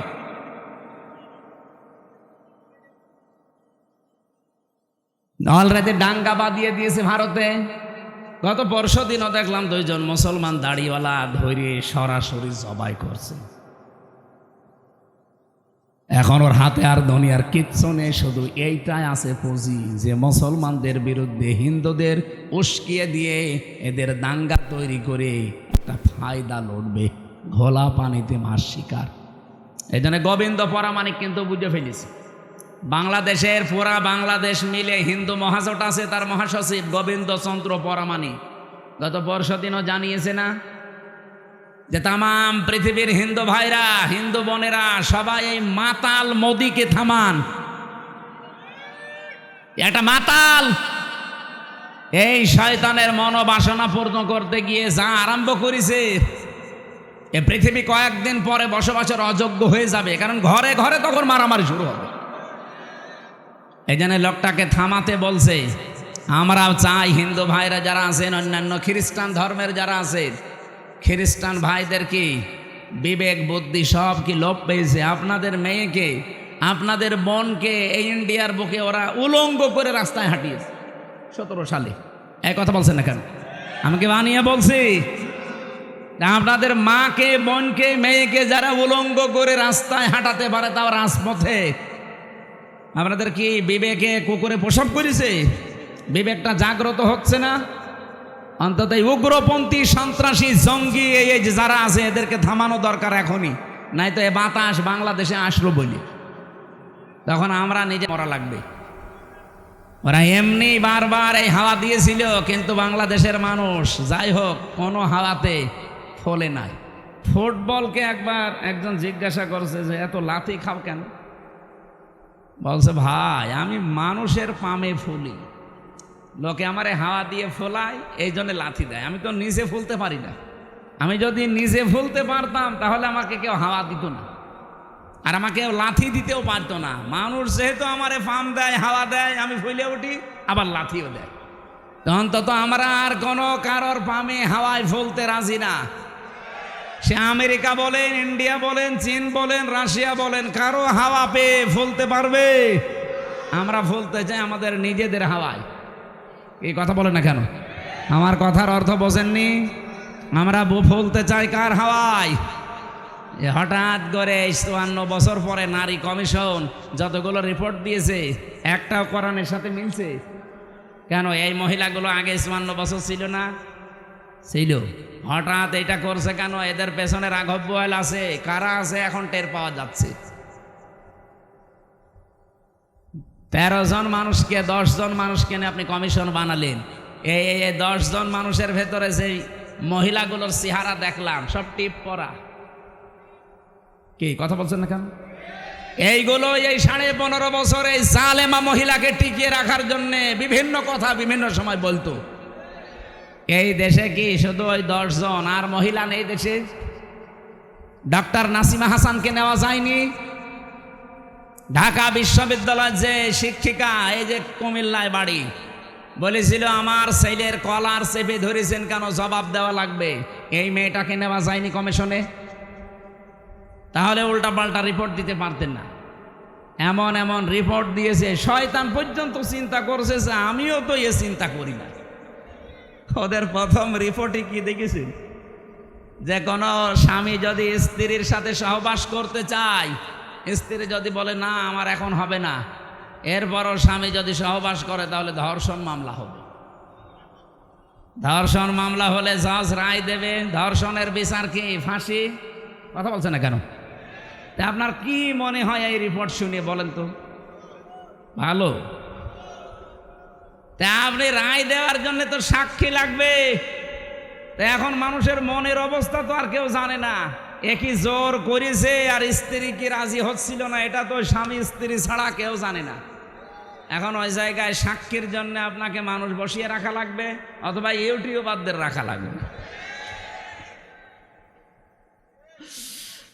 আমার মাঝে মাঝে এই যে 318 পৃষ্ঠা পুরাটা পড়লাম, পড়ে আমার মনে হচ্ছে এগুলো মেয়াদ উত্তীর্ণ গাঁজা খেয়েছে। মানে মেয়াদ আলা গাঁজা খেলেও মানুষ এত নিচে নামে না, এ মেয়াদ পার হয়ে গেছে, ওই গাঁজা খেয়ে পুরা মাতাল। এই জন্য এদেরকে এই নাটোরের পাশের জেলা পাবনায় পাঠানো দরকার। এরকম মানুষ বাইরে থাকলে সব সমাজ নষ্ট করে ফেলবে। কথা বলে না কেন? এটা তো 1 নাম্বার গেল, আর বাকিগুলো তো আরো খারাপ। 2 নাম্বারে দিয়েছে যে দেহ আমার সিদ্ধান্ত আমার। দেহ আমার সিদ্ধান্ত আমার মানে দেহ কার? এ দেহ আপনি আমার এই যে 33 বছর বয়স, 34 বছর আগে হামজা নামে কেউ আমি ছিলাম না। আমার মা বাবার দায়িত্ব ছিল বিছানায় থাকা, বাকি যা করার কে করেছে? দেহ আমার হয় কি করি? আলালাহুল খালকু ওয়াল আমরু। আল্লাহ বলেন আমি বানিয়েছি, সিদ্ধান্ত বলেন বলেন। এই আয়াতের পুরা বিরুদ্ধে লিখেছে তারা, যে দেহ আমার সিদ্ধান্ত আমার। 3 নাম্বারে তারা লিখেছে যে যারা যৌনকর্মী আছে এদেরকে শ্রমিকের মর্যাদা দেওয়া লাগবে। আরে ভাই, যৌনকর্মী যারা, এরা যদি শ্রমিকের মর্যাদা পায় তাহলে যারা ডাকাতি করে তারাও তো পুলিশকে বলবে ভাই আমরাও শ্রমিক, আপনারা আমাদের ধরবেন না, কারণ এই ডাকাতি করা খুব রিস্কের কাজ। আর যে শ্রম দেওয়া লাগে গাছ কেটে রাস্তায় ফেলে, কি কথা বলছে না? আমি সাতক্ষীরা থেকে আসার সময়, ওই যে আশাশুনি মাছের ঘেড় এলাকা, ওই 17 সালের দিকে আসার সময় ডাকাত পড়েছিল রাস্তায়, বিশাল এক গাছ কেটে রাস্তায় ফেলেছে। কেবল মনে হয় একটু আগে কেটে ফেলে রেখেছে, কারণ গাছ কাটতে 2-3 জন সরিয়ে নিয়ে এসে একেবারে জায়গা মতো রাখতে দেখলাম। ওই যে সূর্য ইসের আলো জ্বলছিল লাইটের, ওর ঘাম ঝরছে। এখন আমি কাজ খুলে দিলাম, আমার দিকে তাকিয়ে বলছে হুজুর আপনার টাকাও নেব, আল্লাহ মাফ করবে। আরে শয়তান, যা আছে নিয়ে আমার গাড়িটা আগে ছেড়ে দি। আল্লাহরে বিশ্বাস আছে। কি বলছে? ও বলছে আমাদের এলাকায় আপনি মাহফিলে এসেছিলেন, আপনাকে আমরা চিনি, আপনার টাকাও নেব, আল্লাহ মাফ করবে, আপনি চলে যান। মানে গাছ এত কষ্ট করে ফেলে রেখেছো, ঘাম ঝরছে কপাল দিয়ে। ওরা তো তার পরের দিন প্রশাসনকে বলতে পারতো না যে ডাকাতি করা কি কষ্ট, আপনারা তো টের পান না? গাছ কেটে 4-5 জন নিয়ে রাস্তায় ফেলে রাখা লাগে। এই দেখেন ঘাম ঝরছে, আমরা শ্রমিক। ওরা বলতে পারে না যে আমরা শ্রমিক, তাও তো ওদের শ্রমটা অন্তত হচ্ছে, একটা জুলুম হচ্ছে। তারপর কিন্তু যারা যৌনকর্মী, এদের ওপরে কি জুলুম করলেন আপনি? বলেন, আপনি কি কি একটা ন্যায় বিচার দিলেন তাদের ওপরে? আমার মনে হয় আপনি পার্সেন্টেজ খুঁজে দেখবেন, রাজবাড়ির এই দৌলতপুর ঘাটে, যশোরের এই জায়গায়, আর নারায়ণগঞ্জেরটা তো বন্ধ হয়ে গেছে, যেখানে যেই পতিতালয় ছিল ওখানে যে দেখেন যত মহিলা আছে, একটাও নিজের ইচ্ছা করে আমার মনে হয় যায়নি, গেলেও খুব কম। হয়তো ধোকায় পড়ে গেছে, প্রবঞ্চনার শিকার হয়ে, অথবা প্রেমে ছাকা খেয়ে যে কোনো কায়দায় ওখানে গেছে, যে আর বেড়াতে পারেন। প্রতিদিন এই যে 8টা 10টা 15 20টা পুরুষের সাথে তারা কি প্রোটেস্ট কিছু নেয়? কিভাবে তাদের ব্যবহার করছে? আপনি যে বিশ্ব স্বাস্থ্য সংস্থা যে রিপোর্ট দেয়, স্বামী বাদে অন্যের সাথে মিলন যারা করে, এদের এই যে HIV কি বলে এটারে, এইডস হওয়ার সম্ভাবনা 100 ভাগের 99 ভাগ। আপনি এই কমিশনের মাধ্যমে রিপোর্ট দিয়ে যৌনকর্মীর উপর আপনি ন্যায় বিচার করেন না, আরও বিচার করছেন। ওদের সব এইডসের দিকে ছেলে দিয়ে আমার মনে হয় ওরাও 2 দিন পরে দেখেন মিছিল বের করবে যে এই নারী কমিশন তো মানা দূরের কথা, ওদের ফাঁসি দিয়ে দিন। শয়তানরা আমাদের জীবনের উপর আরো অত্যাচার বাড়িয়ে দিচ্ছে।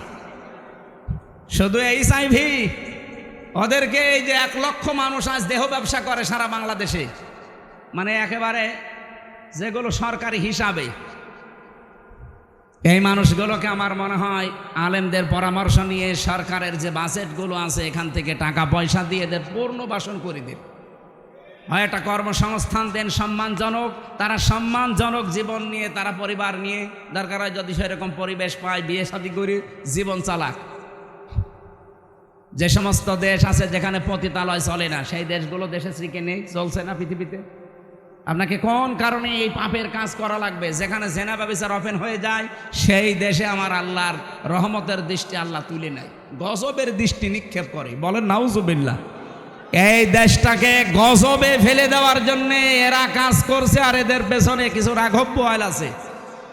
এই জন্য আমরা বলতে চাই, এ কমিশন মানা তো দূরের কথা, এ কমিশন যা রিপোর্ট দিয়েছে রিপোর্ট না, ও কমিশনই আমরা মানি না। ওদেরকে এই মুহূর্তে বাতিল করে হয় পাবনায় দিয়ে দেন অথবা ফাঁসি দিয়ে দেন। হ্যাঁ, আপনারা রাজি নেই?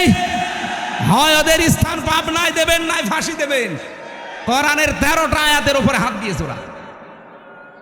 আমার যে কথা বলছিলাম আমি বৃষ্টি নিয়ে, আল্লাহ রাব্বুল আলামিন এই পৃথিবীতে যে বড় বড় 4টা রহমতের ঘোষণা দিয়েছিলেন, তার 1 নম্বরে ছিল বৃষ্টি, 2 নম্বরে ছিল কন্যা সন্তান। কিন্তু আমরা কন্যা সন্তানের নাম শুনলে বা আসলে আমার যে বাবা যারা, অনেক বাবা মন খারাপ করে। বিশ্বনবী জানিয়েছেন, কোন পরিবারে যদি 1টা কন্যা আসে সঙ্গে সঙ্গে আল্লাহ 4 জন ফেরেশতা পাঠিয়ে দেয়। কোন পুরুষ মানুষ আসলে সেখানে 4 জন নাই, 1 জনও ফেরেশতা আছে। এ কথা কোরআন হাদিসে আছে নেই? মেয়েরা যারা এসেছেন, সম্মানিতা মা বোনেরা, আপনাদের কাছ বিপদে ফেলার জন্য কমিশনে নারী নামে কিছু হিজড়া, এগুলো নারী বলা যায় না। এগুলো নারী বলবেন কি করে আপনি? ওদের চেহারার দিকে তাকিয়ে দেখেন, নারীর কোনো বৈশিষ্ট্য ভেতরে পাওয়া যাচ্ছে না। এখানে আমরা মনে হয় মাইকে ঘোষণা দিলে যারা পুরুষ মানুষ, যে মহিলা মহিলা প্যান্ডেলে যান, পুরুষগুলো পুরুষ প্যান্ডেলে যান, আর কিছু মানুষ ওই যে বিড়ি খেয়ে বেড়াচ্ছে, ওদের আপনি কোন প্যান্ডেলে ঢোকাবেন? নারী কমিশনে যে 10 জন মানুষ রিপোর্ট দিয়েছে, 10 জনের চেহারায় দেখলাম একটাও নারীর মতো মনে হচ্ছে না। পুরুষও তো তারা না, তারা তৃতীয় লিঙ্গ হবে। আপনাদের জন্য ওইটা ঠিক আছে, এই দেশের মহিলাদের প্রতিনিধিত্ব করার কোনো ক্ষমতা অধিকার আপনাদের নেই। মেয়েরা আল্লাহর সবচাইতে বড় রহমতের সৃষ্টি। আল্লাহ বলেন, দ্বিতীয় নম্বর, আমি যখন বান্দার ওপরে বেশি খুশি হয়ে যাই, বৃষ্টি দেওয়ার পরে ওই এলাকায় মানুষের ঘরে আমি কন্যা সন্তান পাঠাই। এই জন্য যার একটা কন্যা আছে নিজেকে ছোট ভাববেন না। ছেলে হলে মেয়ে হলে এটা সিদ্ধান্ত আল্লাহ। ছেলে হলে আপনার সব কিছু করে দেবে, কে বলেছে আপনাকে? মেয়ে হলে দুনিয়া আখেরাত দুইটা উজ্জ্বল হয়ে যাবে। দুনিয়া তো আছেই, যদিও আমাদের এই দেশে ইসলাম না থাকার কারণে মেয়েদের অনেক অধিকার নষ্ট হচ্ছে। ইসলাম আসলে অধিকারগুলো পঙ্খানো মেয়েরা ফিরে পাবে। ওরা মেয়েরা মেয়েদের নাম দিয়ে বলেছে এদের অধিকার নেই, সমান অধিকার এদের দেওয়া লাগবে। কিভাবে দেবেন আপনি? আমি পুরুষ মানুষ, হাফ প্যান্ট পরে আমি খেজুর গাছে অন্তত রস পাড়তে পারবো, মেয়েরা পারবে? আমি এখন আমার মনে হয় শুধুমাত্র এই মাজা থেকে হাঁটু পর্যন্ত ঢাকা থাকলে নাভি থেকে একটা প্যান্ট পরে এখান থেকে কুষ্টিয়ায় চলে যেতে পারবো, কোনো অসুবিধা নেই। একটা মেয়ে লোকে যেতে বলে তো পারে, কুষ্টিয়া না, এখান থেকে এই নাটোরের বাজার পর্যন্ত গেলে চারিদিকে সেল্লিবিল্লি হয়ে যাবে। আর ওদের বলে সমান অধিকার দেওয়া লাগে। অধিকার সমান কিসের? ওদের মর্যাদা আমাদের চাইতে 3 গুণ বেশি। সুবহানাল্লাহ বলতে পারেন নাই? এই জন্য মেয়ে যাদের বাড়িতে আসে, হযরত ওমর বলেন, যে বাড়িতে একটা মেয়ে আছে মনে করবেন সেই বাড়িতে আল্লাহর একটা জান্নাত আছে। সুতরাং যারা মেয়ের বাবা আছেন, 1 মেয়ের বাবা আপনার একটা জান্নাত, 2 মেয়ের বাবা আপনার 2টা জান্নাত, 3 মেয়ের বাবা আপনার 3টা জান্নাত। আল্লাহ রাব্বুল আলামিন আমাদেরকে 3টা মেয়ে দিয়েছে। আল্লাহ আমাদেরকে যেন নবীর এই হাদিস অনুযায়ী জান্নাতেও এরকম 1টা 2টা 3টা করে দান করেন, বলেন আমিন। 3 নম্বরে একটু ভালো করে শুনবেন হাদিসটা। আল্লাহর নবী বলেন 3 নম্বরে আল্লাহ যখন বেশি খুশি হয়ে যায় তখন ওর বাড়িতে আল্লাহ মেহমান পাঠায়। আমাদের তো সমস্যা, মেহমান আসলে আমাদের মন খারাপ হয়ে যায়। 4 নম্বরে বিশ্বনবী মুহাম্মদ রাসূলুল্লাহ জানিয়েছেন, এই পৃথিবীতে আল্লাহ সব চাইতে যখন একেবারে খুব বেশি বান্দার উপরে খুশি হয় তখন তাকে রোগ দেয়। এই জন্য রোগ শোক হলে আপনার জীবনের অপরাধগুলো আল্লাহ মাফ করেন। জানা অজানা যত অপরাধ করেছিলেন এগুলো আল্লাহ আস্তে আস্তে রোগের কারণে, যদি জ্বর হয় এই জ্বরের কারণে একটা গুনাহ আল্লাহ মাফ করে দেয়। পথে চলতে ফিরতে হোঁচট খেয়েছেন, হোঁচট খেয়ে হঠাৎ করে নখ ভেঙে গেছে, রক্ত বের হচ্ছে, মনে করবেন আমার একটা গুনাহ আল্লাহ মাফ করে দিয়েছে। এই জন্য রোগ শোক হলে আল্লাহর কাছে শিকায়েত করা না, অভিযোগ করা না, আরও শুকরিয়া করা দরকার। যদিও দুনিয়ায় কষ্ট হচ্ছে, এই কষ্টের মাধ্যমে আমার জীবনের পরবর্তী যে জীবন আমার আখিরাতের শুরু হচ্ছে, এটা শান্তি, স্বস্তি এবং কল্যাণময় আল্লাহ করার চেষ্টায় আছে। সুবহানাল্লাহ। নবীজি বলেন 4টা রহমত তো মানুষ খারাপভাবে অসন্তুষ্ট হয়, পছন্দ করে না, কিন্তু 4টা গজব আছে দুনিয়ায়, এই 4টা গজব পেলে মানুষ খুব খুশি হয়। 1 নম্বরে যৌতুক। এটা কি? এটা গজব। এইটা পেলে আমরা খুশি না বেজার? সে হুজুর বলেন আর খেজুর বলেন, সবাই যৌতুকের জন্য খুশি, অথচ যৌতুকের টাকা খাওয়া আর পায়খানা খাওয়া এটা সমান না? না, সমানও না। কারণ পায়খানা খেলে একটা গুনাহ হয় আর যৌতুকের টাকা নিলে ডবল গুনাহ হয়। একদিকে তো কবিরা গুনাহ আর একটা জুলুমের গুনাহ। মেয়ের বাপের খুশি ছাড়া, তার মন থেকে খুশি হওয়া ছাড়া তার বাড়িতে ছেলের বাড়ির লোকজন যে একটা পান খাওয়াও জায়েজ নেই। কি কথা বলছেন না? আমি কি বানালাম? এটা হাদিস। নবীজি বলেন, যতদিন আমার যতগুলো বিবাহ করেছি, যত মেয়েকে বিয়ে দিয়েছি, আমার একটা মেয়েকে কোনোদিন যৌতুকের টাকা দিয়ে, সম্পদ দিয়ে বিয়ে দেওয়া লাগে নাই। প্রতিটি বিয়েতে আমি আমার মেয়েদের এবং আমার বিয়েতে আমি অলিমা করেছি। কি করেছি বলেন তো? অলিমা কি ছেলের বাড়ি হয় না মেয়ের বাড়ি? বলেন বলেন। মেয়ের বাড়ি বলল কে? মেয়ের বাড়ি অলিমা হবে কেন? মেয়ের বাড়ি হয় বরযাত্রী মানুষ যায়, অথচ বরযাত্রী ইসলামে নেই। নাটোরবাসী আজকে থেকে সিদ্ধান্ত নিয়ে বাড়ি যাবেন, জীবনে আর কোনো দিন কারো বরযাত্রী যাব না। আজকের ওয়াজ শুনতে এসে ভুল করেছি, জীবনে খাওয়া দাওয়া বন্ধ হয়ে গেল। আরে ভাই, ইসলামে যেটা নেই ওটা আপনি করে আনন্দ পাবেন, ওটা ডবল গুনাহ হবে। কারণ এমনি জায়েজ নেই, তারপর আপনি আনন্দে আনন্দে গিয়েছেন। হ্যাঁ, যদি কেউ দাওয়াত দিতে আসেন বলবেন যে অলিমা করেন, আমি আপনার বাড়ির দরকার 5 দিন যেয়ে খাবো। এখানে যৌতুক আজকে থেকে বন্ধ। যৌতুক মনে করেন শুধু টাকা নিয়ে, ফ্রিজ নিয়ে, টেলিভিশন নিয়ে, মোটরসাইকেল নিয়ে না। মেয়ের বাবার বাড়ি থেকে যদি তার অনুমতি ছাড়া, তার খুশি ছাড়া যদি একটা পানও কেউ খায়, ওইটাও যৌতুক। ছেলে খাক, ছেলের বাবা খাক, আপনি ছেলের আত্মীয় স্বজন যে খাবেন কি করে? আশা করছে এটা আজকে থেকে বন্ধ করে দেয়। এটা হিন্দুদের কালচার, আমরা মুসলমানরা এটা মানতে পারি না। 2 নম্বরে এটা একটু সমস্যা আছে, এটা বলবো। নবীজি বলেন, সবচাইতে বেশি আমার আল্লাহ খুশি হয় ওই 4টা কাজ করলে: বৃষ্টি হলে, কন্যা সন্তান হলে, মেহমান আসলে, আর রোগ ব্যাধি হলে।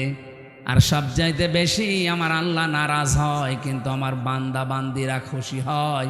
1 নম্বরে যৌতুক, 2 নম্বরে গীবত। এই গীবত করলে মানুষ খুব খুশি হয়, অথচ আমার আল্লাহর আরশ পর্যন্ত কম্পন ধরে। জীবনে যদি আপনার নেকির কাজ কমও থাকে ভাইরা, আমি আহ্বান জানাচ্ছি, আপনার নামাজ, রোজা, হজ, যাকাত, দান, সাদকা, জীবনের আমল আখলাক কম হয়েছে, আল্লাহ মাফ করে দেবে। কিন্তু গীবত যদি আপনি কারো করে থাকেন, ওটা আবার শোধ দেওয়া লাগবে। যেই দোষ যার ভেতরে নেই, ওইটা যদি তার উপরে আপনি চাপিয়ে দিয়ে ওটা বলতেই থাকেন, তাকে কালার করার জন্য চেষ্টা করেন, এটা তখন আর গীবতও থাকে না, তখন তোহমত হয়ে যায়। আর এটা বাংলাদেশে সবচাইতে বেশি চলছে। এই কথা বলছেন এখানে কত মানুষ এখনো বিভিন্ন জায়গায় বসে আছে, দেখে তারা গীবত চালাচ্ছে। গীবত করলে মানুষ খুশি হয় কিন্তু আমার আল্লাহ বেজার হয়ে যায়। 3 নম্বরে সবচাইতে বেশি খুশি হয় মানুষ মিথ্যা বললে, কিন্তু আমার আল্লাহ নারাজ হয়। 4 নম্বরে আল্লাহ পাক সবচাইতে বেশি নারাজ হয় সুদ খেলে, কিন্তু মানুষ খুশি সুদ পেয়ে। এখানে আমার বিশ্বাস অনেক মানুষ এখানে বসে আছে যারা টাকা ছেড়ে রাখে। 1000 টাকা দিলে বছর মাসে মাসে 100 টাকা বেশি দেয়। এলাকায় নেই এটা? এই সুদের সাথে যারা জড়িত আছেন, টাকা ছেড়ে রাখেন, টাকা আসে, আপনি লিখে নিতে পারেন আপনি মায়ের সাথে এখনো জেনা করছেন। এই কাজে যারা আছেন এই মুহূর্তে তাওবা করে ছেড়ে দেওয়া লাগবে। যারা যারা রাজি আছেন তারা হাত তোলেন তো, অসুবিধা নেই, তোলেন। যারা ছেড়ে রেখেছেন তোলেন। আপনি বুঝে ফেলেছেন, চালাক আছে নাটোরে মানুষ, কাঁচা গোল্লা খাওয়া মানুষ তো খুব চালাক আছে। হাত তুলে আবার নামিয়ে ফেলিস না। আমি জানি এখানে বহু মানুষ এরকম আছে, সেই মানুষগুলো টাকা ছেড়ে রেখে এসেছে, মাহফিল শেষ করে ওই টাকা সকালে যেয়ে তুলবে। সুদের টাকা তুললে সবচাইতে নারাজ হয় বেশি কে? আর সবচাইতে বেশি খুশি হয় সে নিজে। সুতরাং এই 4টা রহমত, 4টা গজব, বেজার হয় আল্লাহ 4টা কাজে, আর আমরা নিজেরা বেজার হই 4টা কাজে। আল্লাহ আমাদেরকে কন্যা সন্তান যেহেতু রহমত, বৃষ্টি যেহেতু রহমত, এই পৃথিবীতে মেহমান আসা রহমত, আল্লাহ রোগ ব্যাধি দিয়েছে এটাও রহমত। এগুলো পেয়ে নারাজ না হয়ে এগুলোর সঠিক এবং পরিমার্জিত ব্যবহার করার তৌফিক কামনা করছি। সকলে বলেন আমিন। আমার আজকের আমি বিষয় আলোচনা সাজিয়েছিলাম যে আল্লাহর দল কারা, আল্লাহর দলের বৈশিষ্ট্য। এই পৃথিবীতে এখন দল কত আছে আপনি হিসাব করতে গেলে কলম খাতা নষ্ট হয়ে যাবে। বাংলাদেশে প্রায় ৭৩টার উপরে দল আছে। আমি অল্প কথায় মেন কথাগুলো, অল্প সময় মেন কথাগুলো বলতে চাই। একটু বসেন, জবান খুলে সূরা মায়েদার এই ৫৪ নম্বর আয়াত, মেন কথাগুলো বলবো ইনশাল্লাহ। আল্লাহ পাক বলেন, ইয়া আইয়ুহাল্লাযীনা আমানু মাইয়ারতাদ্দা মিনকুম আন দীনিহি ফাসাউফা ইয়াতিল্লাহু বিকওমিন। ঈমানদারেরা, এই পৃথিবীতে কোনো মানুষ যদি আল্লাহর দিন থেকে ফিরে চলে যায়, আল্লাহর ইসলাম থেকে, তোমাদের ভেতরে যেই চলে যাবে, সঙ্গে সঙ্গে আমি আল্লাহ একটা নতুন সিদ্ধান্ত নিয়ে ফেলি। ফাসাউফা ইয়াতিল্লাহু বিকওমিন, এমন একটা দল, এমন একটা জাতি, এমন একটা গোষ্ঠী তৈরি করে দেই, ইউহিব্বুহুম ওয়া ইউহিব্বুনাহু, যারা আমি আল্লাহকে ভালোবাসে, আমি আল্লাহ নিজেও তাদেরকে ভালোবাসি। বলেন সুবহানাল্লাহ। অনাটোরবাসী, যেহেতু এই দেশে এখন প্রায় ৭৩টার উপরে শুধু দল চলছে, ৪৯টা আছে রাজনৈতিক নিবন্ধিত দল, বাকি আছে নিবন্ধনের বাইরে। যত দল আছে ধর্মীয় জেনারেল মিলে বলেন, আগস্টের ৫ তারিখের পরে আমি বাংলায় বলছি, এবার কত মানুষকে আমরা বিভিন্ন নাম দিয়ে দেখতে পাচ্ছি ইসলাম থেকে বের হয়ে যাচ্ছে। কথা বোঝেন? কেউ বিভিন্ন মানুষের উপরে দোষ চাপিয়ে বলছে আমি এর ভেতরে নেই, চলে গেলাম। প্রকারান্তে আপনি ইসলাম থেকেই বের হয়ে যাচ্ছেন। ইসলামের একটা বিধান যদি কারো ভালো না লাগে, তার মানে আপনি তো আর আমাকে ভালো লাগে না তাই জন্যে চলে যান না। আপনার ইসলামের বিধান ভালো লাগে না, তার মানে আপনাকে ভালো লাগছে না কার? বলেন বলেন। আপনি প্রকারান্তে আল্লাহকেই যেন বলছেন যে না, এ বিধান দেওয়া ঠিক হয়নি। হামজা তো বাবার কথা জীবনও বলতে পারে না, ও বলবে আমার আল্লাহর কথা। আল্লাহর কথায় যেমন নামাজ পড়ো আছে, আল্লাহর কথায় যেমন যাকাত দাও আছে, আল্লাহর কথায় ঠিক এইটা আছে যে আমার এই কোরআনকে প্রতিষ্ঠা করো। তাই আমি নামাজের ওয়াজ করলে আপনার খুব ভালো হুজুর মনে হয়, রোজার ওয়াজ করলে আপনার কাছে ভালো ওয়াজ মনে হয়, কিন্তু যখনই বলে এই নামাজ রোজার শিক্ষা যেটা, এটা কায়েম করা লাগবে। নামাজের শিক্ষা ২৭টা, রোজার শিক্ষা ৪টা। এইগুলো যদি আমি এখন বাংলায় কায়েমের কথা বলি এই সমাজে, যেটা কায়েম করা দরকার কোরআন দিয়ে, তখনই আপনার কাছে রাজনীতি মনে হয়। আপনি কি আমার চাইতে কোরআন বেশি বোঝেন? আপনি কি শামীম ওসমানের মতো হয়ে গেছেন? বলছে আমি কি ইসলাম বুঝি না? আমাদেরকে ইসলাম বোঝাতে আসবেন না।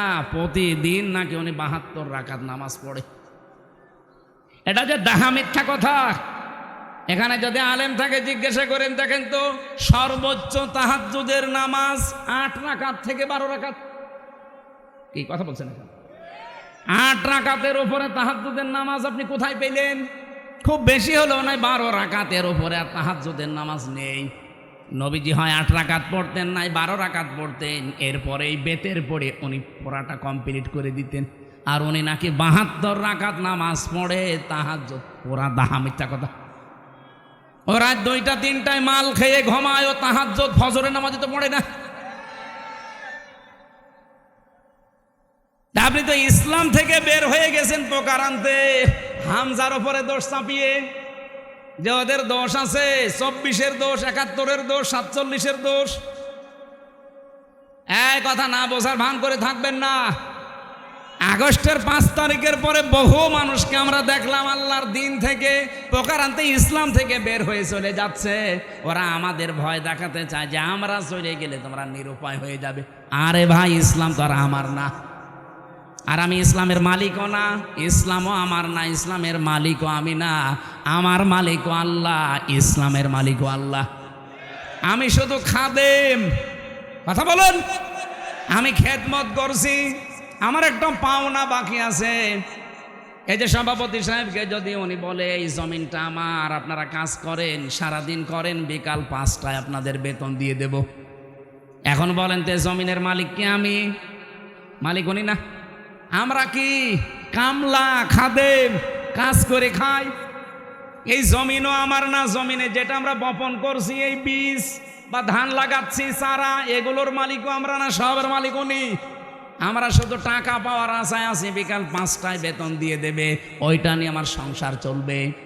নাটোরবাসী, এই বাংলাদেশের এই জমিনটা আমার আল্লাহর, এ কোরআনও আল্লাহর, জমিনে আল্লাহর, কোরআন আল্লাহর, ওনার জমিনে ওনার আইন ওনার কোরআন প্রতিষ্ঠা করবে। এই দেশে যারা আল্লাহর খাদেম, গোলাম, বান্দা, তারা আল্লাহর বান্দা দাবি করে যারা আল্লাহর কোরআনের আইন বাদ দিয়ে মানুষের তৈরি করা আইন কায়েম করতে চায়, আল্লাহর কসম এই মানুষগুলো বেতন পাওয়া দূরের কথা, ওদের খবর আছে।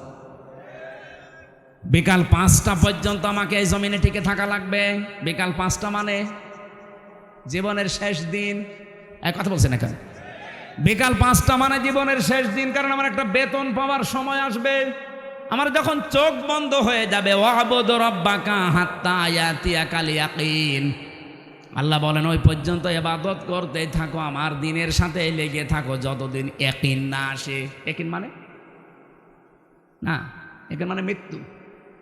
ইয়াকিন মানে বিশ্বাস, সেটা আলাদা ইয়াকিন।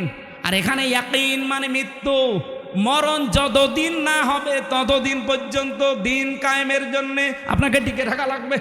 কারণ আমরা এখনো আমাদের বেতন পাইনি, পেয়েছি? বলেন বলেন, আমাদের চূড়ান্ত বেতনের নাম কি? 500 টাকা, 1000 টাকা, কি জান্নাত। ওইটা যতদিন আমি না পাবো ততদিন পর্যন্ত আমার চেষ্টা অব্যাহত থাকবে। এখন যদি আপনি আমাকে বাধা দিতে আসেন, এই জমিনে ধান লাগিয়েছিলাম কিন্তু বিকাল 5টা বাজার আগে আপনি তুলে ফেলছেন, আপনি যত বড়ই মস্তান হন, আমরা যারা 8-10 জন মিলে ধান লাগিয়েছি, যদি আপনার সাথে নাও পারি তাও বাধা দেব। কারণ আমি তো এখনো বেতন পাইনি। আপনি ধান তুলে ফেললে ওনারা বেতন দেবে, উনি এসে আমাদের আরো গরম দেবে। ওই সারাদিন নষ্ট করলে, ধান তুলে ফেলেছে কিছুই বলনি, বেতন দেওয়া দূরের কথা, আরো 500 টাকা করে দিয়ে যাও। যে জমিন আল্লাহর, কোরআন আল্লাহর, আমরা তো খাদেম, কামলা, 5 জন মনীষ, লেবার যাই বলেন, আমরা চেষ্টা করে যাচ্ছি। আমাদের চেষ্টা হচ্ছে জমিনে এটা প্রতিষ্ঠা করা। হ্যাঁ, পদ্ধতি আমাদের ভুল হতে পারে, কেউ কেউ গণতন্ত্রের পদ্ধতি নিয়েছে, আপনার পদ্ধতি ভুল হতে পারে, কিন্তু আমার মন তো ঠিক আছে যে আমি জমিনে আল্লাহর দিন কায়েম করব। হ্যাঁ, কথা বলেন না কেন? হ্যাঁ বলেন। আফগানিস্তান তারা একটা পদ্ধতি নিয়েছে, তারা এক পদ্ধতি নিয়ে তারা অলরেডি কায়েম করে ফেলেছে। তুরস্ক একটা পদ্ধতি নিয়েছে, আপনি মোরসির দিকে তাকান, সে একটা পদ্ধতি নিয়েছিল, যে যেখানে ইসলাম কায়েমের জন্য চেষ্টা চালাচ্ছে। পদ্ধতি ভুল হতে পারে কিন্তু তার কর্ম তো ঠিক আছে, তার মনের আকাঙ্ক্ষা, আশা, তামান্না এই যে আল্লাহর জমিনে আমি জীবনের শেষ দিন পর্যন্ত অন্তত দেখতে চাই যেটা কায়েম হয়েছে। আমার রাস্তা ভুল হলে কি আমি একটু ঘুরে ফিরেও আসতে পারবো না জায়গায়? এখন যদি একে ভাইকে বলি যে আমি নাটোরে যাব, উনি একটা রাস্তা দেখিয়েছে। মোসাম ভাইকে বললাম নাটোরে যাব, উনি আমারে দেখিয়েছে সেই বড়াই গ্রাম গুরুদাসপুর ঘুরে। হ্যাঁ, আমি নাটোরে যেতে পারবো ঠিক, এদিকে গেলে হয়তো 1 ঘন্টা লাগবে, এদিকে 1.5 ঘন্টা লাগবে, কিন্তু রাস্তা তো ঠিকই আছে, জায়গা মতো আমি যেতে পারবো। একটু সময় বেশি লাগবে, কম লাগবে। বাংলাদেশ সহ বিশ্বে যারা ইসলাম কায়েমের জন্য চেষ্টা চালাচ্ছে, সবার মনের অবস্থা ঠিক আছে, কিন্তু রাস্তাটা একটু ভিন্ন হওয়ার কারণে অনেক মানুষ ফতোয়া দেয় উল্টাপাল্টা, ওরা গণতন্ত্র করে, জীবনও কায়েম করতে পারবে না। আরে দিনের মালিকই তো আমি না, আমি কায়েম করার কে? আমি চেষ্টা করে যাচ্ছি, অবশ্যই আমার সফলতা আমার জান্নাত পাওয়া পর্যন্ত। কিন্তু এর ভেতরে যদি কেউ মাস্তানি করতে আসেন, ধান বানানো, লাগানো, ধান বীজ তুলে ফেলবেন, আর আমি বেতন পাওয়ার আগে আপনাকে ছেড়ে দেবো, জীবনেও না, দরকার আপনার সাথে মারামারি হবে। কথা বলেন, কথা বলেন, আপনার সাথে হাতাহাতি হবে, মারামারি হবে, যদি মেরে ফেলা লাগে মেরেও ফেলবো, কারণ আমার টার্গেট বেতন। বেতন বলেন, ওই বেতনের নাম বিকাল 5টায় যেটা আল্লাহ দেবে, ওইটা এখনো হয়নি। আর আপনি তার আগেই দিন থেকে বিভিন্ন সোতা নাতা বের হয়ে চলে যাচ্ছেন। কি করবেন? আল্লাহর কিছুই হবে না। যাদেরকে আপনি ভয় দেখাতে চান তাদেরও কিচ্ছু হবে না, কারণ এই জমিনের আশা তারা অলরেডি কুলিন্না সলাতি ওয়া নুসুকি এ বলার পরে ছেড়ে দিয়েছে। এই কথা বলে যে কুলিন্না সলাতি ওয়া নুসুকি, তারা জীবনের আশা ছেড়ে দিয়েই বলে। আপনার মতো মুনাফিকি করার জন্য, লোক দেখানোর জন্য বলে না।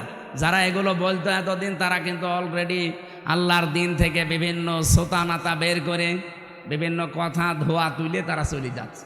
আল্লাহ এই জন্য বলেছেন যদি কেউ দিন থেকে চলে যায় ফাসাউফা ইয়াতিল্লাহ, অতি শীঘ্রই।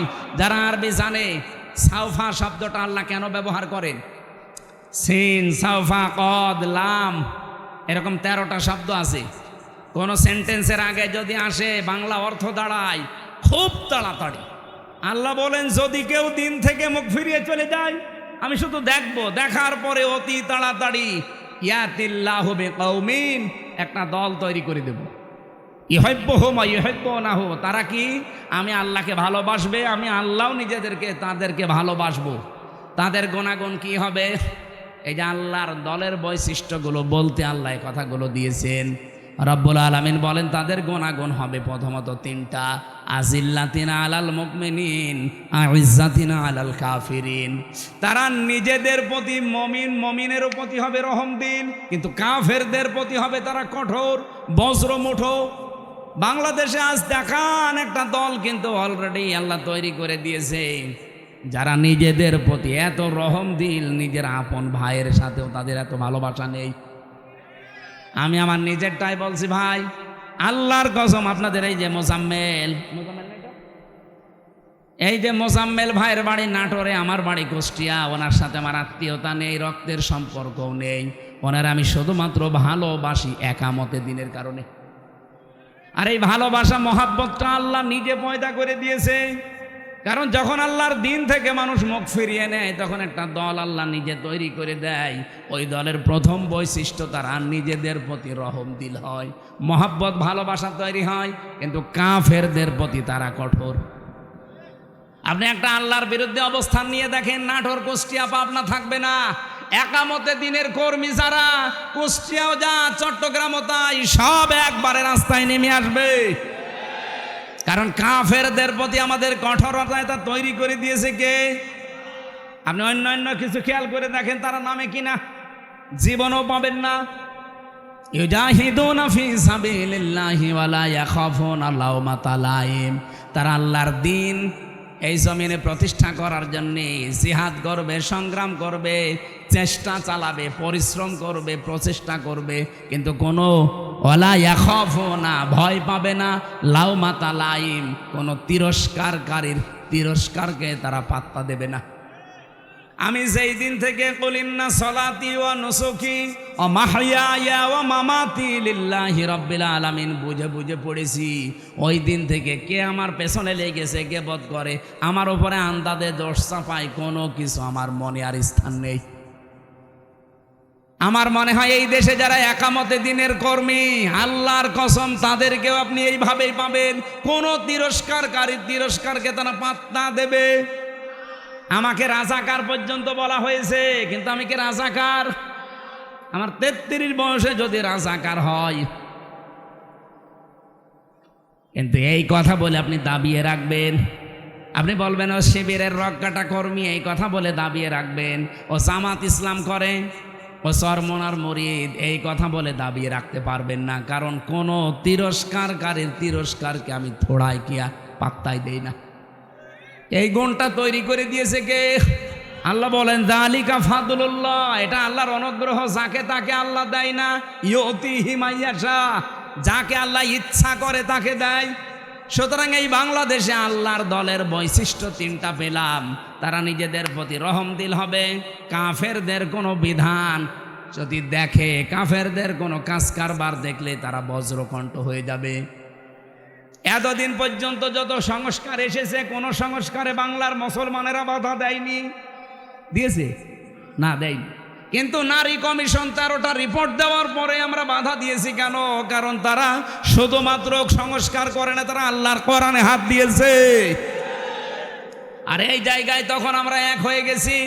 হেফাজত নেই, চরমনা নেই, জামাত ইসলাম নেই, খেলাফত নেই, সব তখন বাংলাদেশে এক। আপনি দেখেননি, সব এক হয়ে বলেছেন এটা তো মানা দূরের কথা, এ কমিশনই মানি না। আমির জামাত ডাক্তার শফিকুর রহমান এটা বলে নাই যে কমিশন তো দূরের কথা, ও কমিশনই মানি না। যদি বেশি ঝামেলা করেন আবার কিন্তু আগস্টের 5 তারিখ আসতেছে,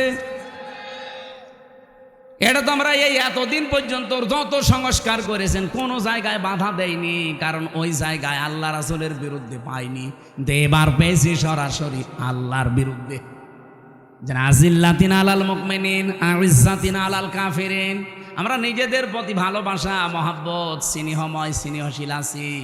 বললাম না মোজাম্মেলের সাথে সত্যি বলছি, আমার সম্পর্ক আত্মীয়তার না, রক্তের না, শুধু দিনের, শুধুমাত্র দিনের সম্পর্ক। আমার নিজের আপন ভাই তো নেই, যদি থাকতো সে যদি আল্লাহর দিনের কর্মী না হতো, তার সাথে ওনার মতো মহাব্বত আমার হতো না, কারণ এই মহাব্বতটা পয়দা করে দিয়েছে কে? 2 নম্বরে আমরা কাফেরদের প্রতি কিন্তু কঠোর, যেহেতু ওরা নারী সংস্কারের নাম নিয়ে আল্লাহর কোরআনের 13টা আয়াতে অলরেডি হাত দিয়েছে, এই জন্য ওরা কাফের। বলেন, আমরা মনে হয় ওদের জানাজা পড়া এখন তওবা না করলে ঠিক হবে না? যারা এই নারী কমিশনে আছেন, যদি সাপোর্টও কেউ করেন, আপনিও কাফের, আপনার প্রতিও আমরা বাধ্য হব কঠোর হতে। আর আল্লাহর দিনে জমিনে কায়েম করতে হয়তো আমাদের রাস্তা, আবার বলছি, তরিকা ভুল হতে পারে, কিন্তু আমাদের মন ঠিক আছে। আমরা চাই আল্লাহর জমিনে আল্লাহর সিদ্ধান্ত চলবে। এই জায়গায় কেউ যদি বাধা দেয়, তিরস্কার করে, উল্টাপাল্টা গালি দেয়, থোড়াই কি আর জীবনে কিছু মনে করি নাই, করবো না। এটা বৈশিষ্ট্য কে দিয়েছে? ইউজাহিদুনা ফি সাবিলিল্লাহ। তারা প্রচেষ্টা করবে, জিহাদ করবে, সংগ্রাম করবে, দল করবে, মিছিল মিটিং করবে, আন্দোলন করবে আল্লাহর জন্যে। লা ইয়াখাফুন, তারা ভয় করবে না। লাউমাতা লাইম, কোন তিরস্কারকারীর তিরস্কারকে আপনি এবার নিজের নিরপেক্ষ দৃষ্টি দিয়ে বলেন। এই যে 3টা গুণ বললাম, সারা বাংলাদেশে তো 73টার উপরে দল আছে। কোন দলের বৈশিষ্ট্যে এই 3টা গুণ আপনি পান বলেন? আপনি আন্দাজে বলবেন না, আপনাকে বলাও দরকার নেই, মনে মনে সিদ্ধান্ত নিয়ে দেখেন। এই কোরআনের সূরা মায়েদার 54 নম্বর আয়াতের সাথে কোন দল, বাংলাদেশের তো 73টা দল আছে, কোন দলের সাথে মিলছে? আল্লাহ বলেন যার তার সাথে মিলবে না। যালিকা ফাদলুল্লাহি ইউতিহি মাইয়াশা, এটা আল্লাহর অনুগ্রহ, যাকে ইচ্ছা আল্লাহ তাকে দান করে। আল্লাহু ওয়াসিউন আলিম, আল্লাহ প্রশস্ত এবং জ্ঞানী। আমি কোরআন সত্যি করা মাথায় নিয়ে বলতে পারি, এই 3টা যার ভেতরে আছে ওই দলে আল্লাহ যেন আমাদেরকেও শামিল করেন। আমার কথা বোঝা গেছে না? এবার আল্লাহ আমাদেরকে 4টা বৈশিষ্ট্যের কথা দিয়েছেন। ওই গুণগুলো অর্জন করতে হলে 4টা বৈশিষ্ট্য লাগবে। 55 নম্বর আয়াতে আছে, আর 56 নম্বর আয়াতে আছে এই দল বিজয়ী হবেই। কারণ বিজয়ী হওয়া এটা আমি আল্লাহ আমার জন্যে আর ইমানদারদের জন্যে আমার রাসূলের পক্ষ থেকে আমি এটা লিখে দিয়েছি। কাতাবাল্লাহু লিআগলিবান্না আনা ওয়া রুসুলি। বিজয়ী হওয়া এটা আমি আল্লাহ আমার নিজের জন্য লিখে দিলাম। দুনিয়ায় যা কিছুই দেখো না কেন, সর্বশেষ বিজয়ের মালা পরবে কে? এটা আল্লাহ লিখে দিয়েছেন। এই জন্য আল্লাহ যেহেতু একটা দল নিচে তৈরি করে দেবেন, ওই দলের বৈশিষ্ট্য যেগুলো বললাম, এগুলো যেই দলের ভেতরে পাবেন, মনে করবেন ওদেরকে আল্লাহ নিজে বানিয়েছে। এই আয়াত আমি নিজে এখন বানালাম। এত সহজ বাংলায় বলার পরও কিছু মানুষ এখনো বোঝে না। আমার মনে হয় ও আজরাইল দেখার আগে আর বুঝবে না। এখন আপনার ভেতরে যা ভালো লাগে তাই করেন, যান, আপনাকে ছেড়ে দিলাম। ফাসাউফা ইয়াতিল্লাহু বিকওমিন, অতি শীঘ্র একটা দল আমি বানিয়ে দেব, যেই দলকে ইউহিব্বুহুম ওয়া ইউহিব্বুনাহু, তারা আমাকে ভালোবাসবে, আমিও তাদের ভালোবাসবো। আপনি খেয়াল করে দেখেন, এই গুণগুলো যাদের ভেতরে পাবেন, আপনি তাদের সাথে অ্যাক্টিভ হবেন, মনে করবেন আল্লাহ আপনাকে এই দলে শামিল করে নিয়েছে। আর যাকে তাকে তো করবেও না। কি করবে? কালকে লালফুলের আলোচনা এটাই ছিল। আল্লাহ যাকে তাকে তার দিনের কাজ একামতে দিন প্রতিষ্ঠার জন্য নিয়ে যায় না। আল্লাহু ইয়াজতাবি ইলাইহি মাইয়াশা ওয়া ইয়াহদি ইলাইহি মাইয়ুনিব। যে লোকটা মন থেকে আল্লাহর দিকে ফিরে আসতে চায়, তাকে আল্লাহ এই কাজের জন্য নির্বাচিত করে। এই দেশে লক্ষ লক্ষ মানুষ আছে, সবাই একামতে দিনের কাজে লাগে না। যাকে আল্লাহ ভালোবাসে, যাকে আল্লাহ নির্বাচিত করেছে, যাকে আল্লাহ বাছাই করেছে, তাকে এই কাজে লাগায়। এখন আপনি বাসায়ের ভেতরে নেই, আপনি আছেন ছাটায়ের ভেতরে, তা আপনাকে আমি জোর করে নিয়ে আসবো কি করে? আমার কথা বোঝা গেছে? না বুঝলে এখানে আসেন, আসেন, এদিকে আসেন। আমি আশা করি আমার আয়াত আমি অল্প কথায় হলেও বোঝাতে পেরেছি। আল্লাহ যেহেতু একটা দল তৈরি করে দিয়েছেন, এই দলের বৈশিষ্ট্য বললাম, যার সাথে মিলবে, যদি আওয়ামী লীগের সাথে মেলে ওনাকে আবার নিয়ে এসে আবার দল করবেন, যদি বিএনপির সাথে মেলে বিএনপির সাথে করবেন, জামাতের সাথে মেলে জামাতের সাথে করবেন, যার সাথে মেলবে এইটার পক্ষে আমরা থাকতে চাই। এর বাইরে কোনো বাবা দাদা খালুর কথা আমরা আর শুনতে রাজি না। এতদিন শুনে শুনে কপালে আগুন লাগিয়েছে। আল্লাহ আমাদেরকে যে দল একটা তৈরি করার কথা বললেন, ওই দলের বৈশিষ্ট্য দিলেন, কোরআন থেকে শুনলাম।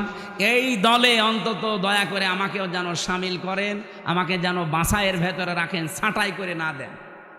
আল্লাহর একটা নিয়ম আছে, ছাঁটাই আর বাছাই। আল্লাহ আন্দাজে কাউকে কেউতে খালি খালি ছাঁটাইও করে না, কাউকে বাছাইও করে না। বাছাই করতেও কিছু নিয়ম আছে, ছাঁটাই করতেও কিছু নিয়ম আছে। বাছাই করার নিয়ম কি? এই যে গুণগুলো আস্তে আস্তে পয়দা করে দেবে। আর ছাঁটাই করার নিয়ম হচ্ছে গুণ পয়দা করার জন্য আল্লাহ তার মন তৈরি করে দেয়, কিন্তু এই লোকটার মনই নেই। এই যে গিরিশচন্দ্র সেন, এই লোকটা পুরা কোরআন শরীফের বাংলা করেছে পুরাটা, এবং কি তাফসির লিখেছে, কিন্তু লোকটা মুসলমান হয়নি। আপনি নরসিংদী যান, ওর বাড়িতে পুড়িয়ে ফেলেছে, ওর বাড়িটা আছে। আমি নিজে গিয়ে দেখেছি। এই লোকটা পুরা কোরআন, ওর জীবনী নিয়ে পড়ছিলাম, পুরা কোরআন শরীফ বাংলা করেছে। আপনি যা তা মনে করছেন, অর্থ করে তাফসির করেছে।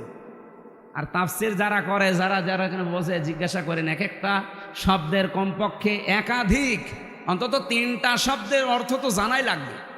দরবা মানে মারা, দরবা মানে দৃষ্টান্ত দেওয়া, দরবা মানে সফর করা, এরকম 33টা অর্থ আছে এক একটা শব্দের। লক্ষ লক্ষ শব্দ আছে, প্রতিটি শব্দের এরকম 33টা কমপক্ষে অর্থ আপনি জানবেন। এই জানার পরে কোন জায়গায় কোন অর্থ সেট হয়, অ্যাপ্রোপ্রিয়েট হয়, পারফেক্ট হয়, ওইটা ওই জায়গায় বসাবেন, তারপরে তাফসির লেখা সহজ হবে। এই হিন্দু আমার চাইতে কোরআন শরীফ কত বেশি পড়েছে। এখানে ইনি আলেম কিনা জানি না, হাজি তো যত আলেম বসে আছে আমি গ্যারান্টি দিয়ে বলতে পারি, একজনও বুকে হাত দিয়ে বলতে পারবেন না যে পুরা কোরআন শরীফের প্রতিটি শব্দের অর্থ আমার জানা আছে। ও পুলিশকে জিজ্ঞাসা করেন, পুলিশও পারবে না। পারবেন না? না, ওনার তো এই লাইনের লোক না, জেনারেলের শিক্ষিত, আলেমরাই পারবে না। আমি নিজেও আমার মনে নেই ভাই, আমি সত্যি কথা বলছি। আমি পড়েছিলাম, পুরাটা শেষ করেছি, তবে একবার 2বার না, কমপক্ষে 70 বারের উপরে জেলখানায় থাকতে পড়েছি। অনার্স মাস্টার্স করার সময় তো কত শবার পড়েছি, আমার সব মনে নেই। এখন আবার স্টাডি করা লাগবে। আজকের আয়াতের প্রত্যেকটা শব্দের অর্থ আমার মনে আছে, কিন্তু পুরা কোরআন শরীফের আমার মনে নেই। অথচ বেটা হিন্দু মানুষ, কি মেধা ছিল বলেন তো, প্রতিটি শব্দের একাধিক অর্থ একেবারে নখদর্পণে। তাও যেখানে যেটা খাটে, যেখানে যেটা মিলে মিল হয়, ঠিক ওইভাবে লিখেছে পুরা কোরআন শরীফের। অথচ লোকটা মরে যাওয়ার পরে ঈমান পায়নি, মরে যাওয়ার পরে জানাজা হয়নি, কবরে দেয়নি, আগুন দিয়ে পুড়িয়ে ফেলেছে। কারণ ও আল্লাহর বাছাইয়ের ভেতরে ছিল না, ছাঁটাইয়ের ভেতরে ছিল। আল্লাহ আপনাকে বাছাই করবে না ছাঁটাই করবে, এটা আপনার মনের ওপরে। এখন আপনি কি করবেন সিদ্ধান্ত নিয়ে বাড়ি যান।